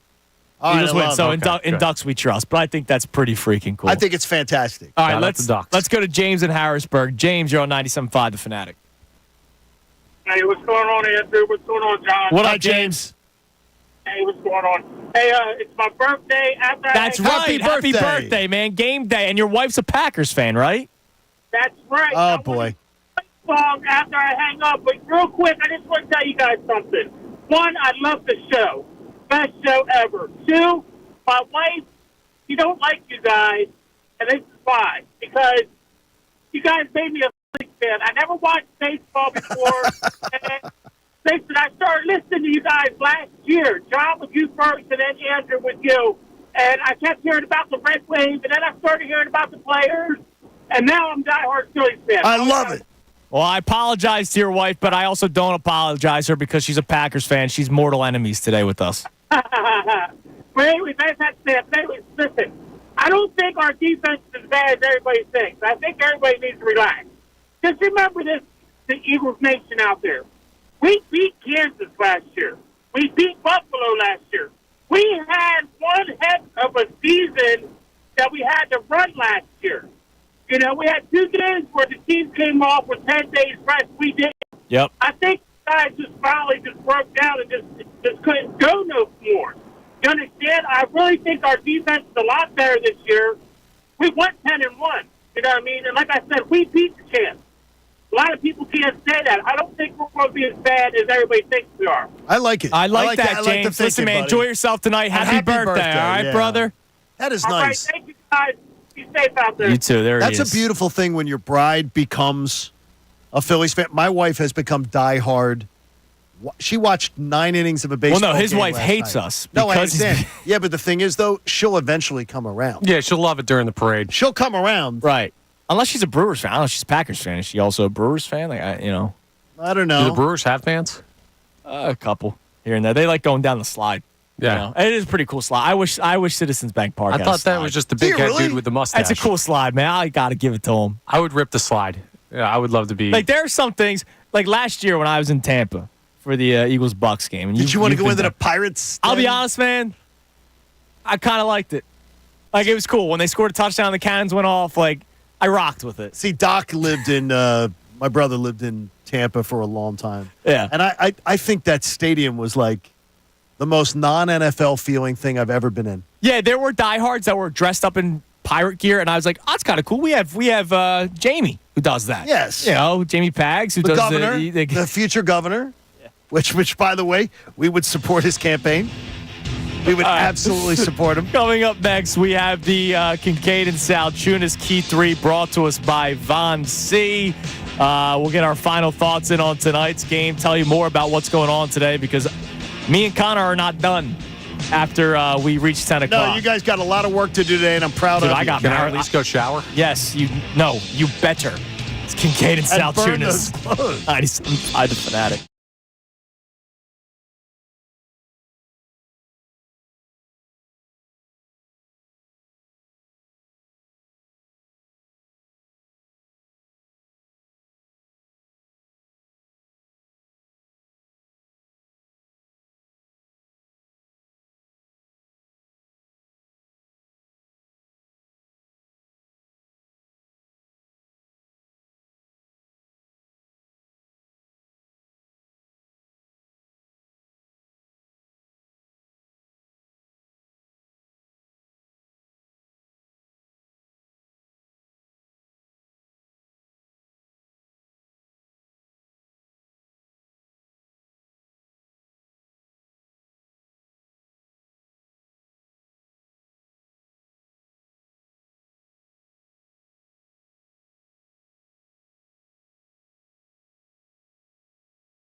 It is 9:48 on Kincade and Salciunas on this Fanatic Game Day, Payday Fanatic Friday.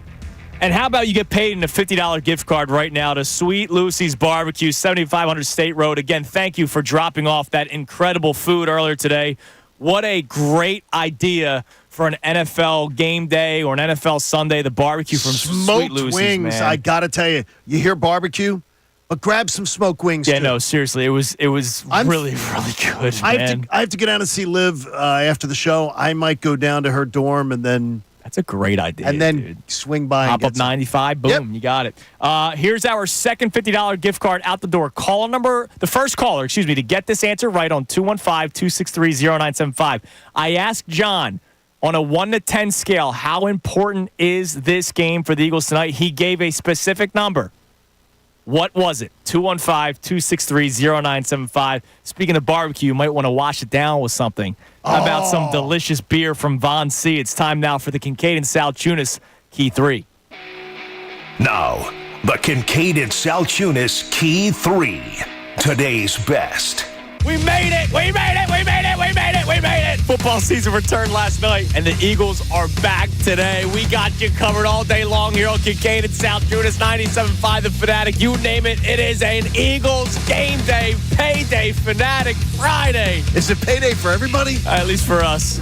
So what are you expecting, or what are you looking for out of Jalen Hurts in his Week 1 performance? The number one thing I'm looking for is no turnovers. Not coughing up the ball in any way, shape, or form. No fumbles, no mishandling the ball, no interceptions, bad throws. That's what I'm looking for. If there is a bad throw and it's an aggressive bad throw, I will look at those differently. If you're up and you're trying to go for the jugular or whatever, I don't care about it. But to me, I'm looking for Jalen Hurts to not turn the football over. And I'm expecting tonight close to a 300-yard passing.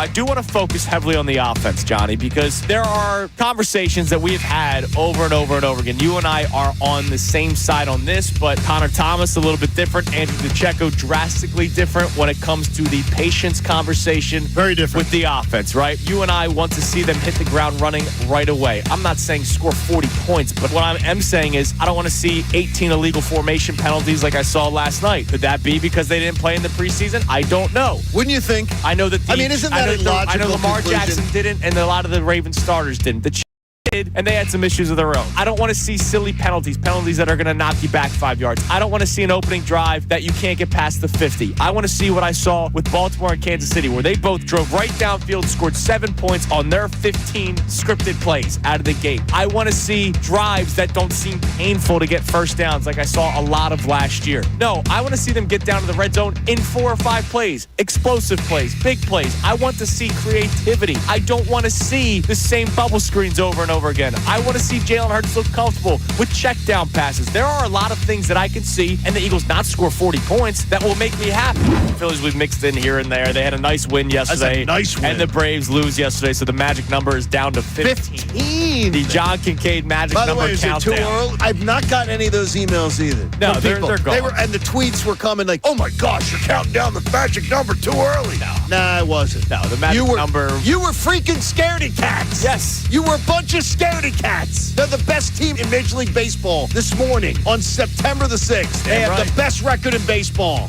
I will say, I want to see something sexy tonight from the offense. Like, I want a play call. Yeah, you're welcome. I want a play call that like took you makes 4 me months. stand up from the couch and be like, oh my God, they wouldn't have run that last year. Yes. But that could be like a 1 or 2 play type of thing, and it could be mixed in with like but I'll a say missed this, throw Connor. here and there. You said that you want to see them score 28 points in order to win. There's not 25 many plus. 25 plus. There's not many gritty 25 plus. Like to score 25 plus points in the NFL, you're gonna have some some sex in there. No, for sure. Right? Like there's gonna be some sexy plays. Like you're not gonna have a gritty 25 to 30 point performance. Yes. It might take 30 some points to win this football game. Feel good about it? They're going to get it. Okay. I already bet the 31 to 40 points for the Eagles on my Bet Park site. I love that. So I'm more looking at Green Bay. Last night I did Green Bay radio, and the Packers station was talking about the two teams. And I told Connor this morning while you were off taking care of some business, Yes. That what I was most surprised at is the fact that they spent the entire interview telling me about how they think they're going to be a better team in October, November, December than they're going to be in September. Right. How the Packers people think the Eagles are some juggernaut that they've got to try to shut down. The concerns that they have. I think once again, we get so close to it, we start scrutinizing what we might not be. Whereas our opponent, they've got a hell of a lot more to prove than we do. I think they're going to be the best team we play in the NFC all year. Interesting. I mean, In the if you look at the NFC. schedule, yeah, I The mean, best that team. makes sense. Now, look, you're going to play the Ravens. You're going to play the Bengals. You're going to know Right. that we've got some big games coming. But tonight is one of the most critical games. If you can go and you can grab it, sky's the limit. Right. Honestly, sky is the limit. All right, that's the Kincade Salciunas Key 3 presented by Von C. The Key 3, check out their Key 3, the OG Pills Legendary Philly Lager, which was the 2023 World Cup of Beer winner, Walking on Clouds IPA, and the Vienna Lager, which is a 2-time Best of PA winner. Visit VonCBrewing.com and find out where you can pick up your Key 3 from Von C today. Okay, support life-saving cancer research. Join us and our generous partners, the Davis CPA Group, and make a donation to the American Association for Cancer Research. Do it today at 975thefanatic.com/AACR. No, you will not have deja vu when you hear Connor and I again tonight. We are doing the pregame show with Bill Colarulo this season. It's tonight at 6 o'clock following the best show ever. We can't wait. So we'll give score predictions tonight. But on Kincade Salciunas, we do it anyway. 31-28, Eagles win. 34-24, Eagles. 28-25. Pack. Nah, I'm kidding. Go Birds. They're going to win. You did say 25 earlier. You did say 28-25, though, eh? Yeah. Okay. 28-25. It's I a said score. Is that a 25. scoregami? Because I know you love the scoregami. Nah, that's happened before. All right, the Mike Missanelli Show is coming your way next. Mikey, Miss Bill, Colarulo, Ray Dunn. Everybody enjoy the rest of your Fanatic football game day Friday. Unbelievable. I'll talk to you again tonight at 6 o'clock for the pregame show right here at 97.5 The Fanatic.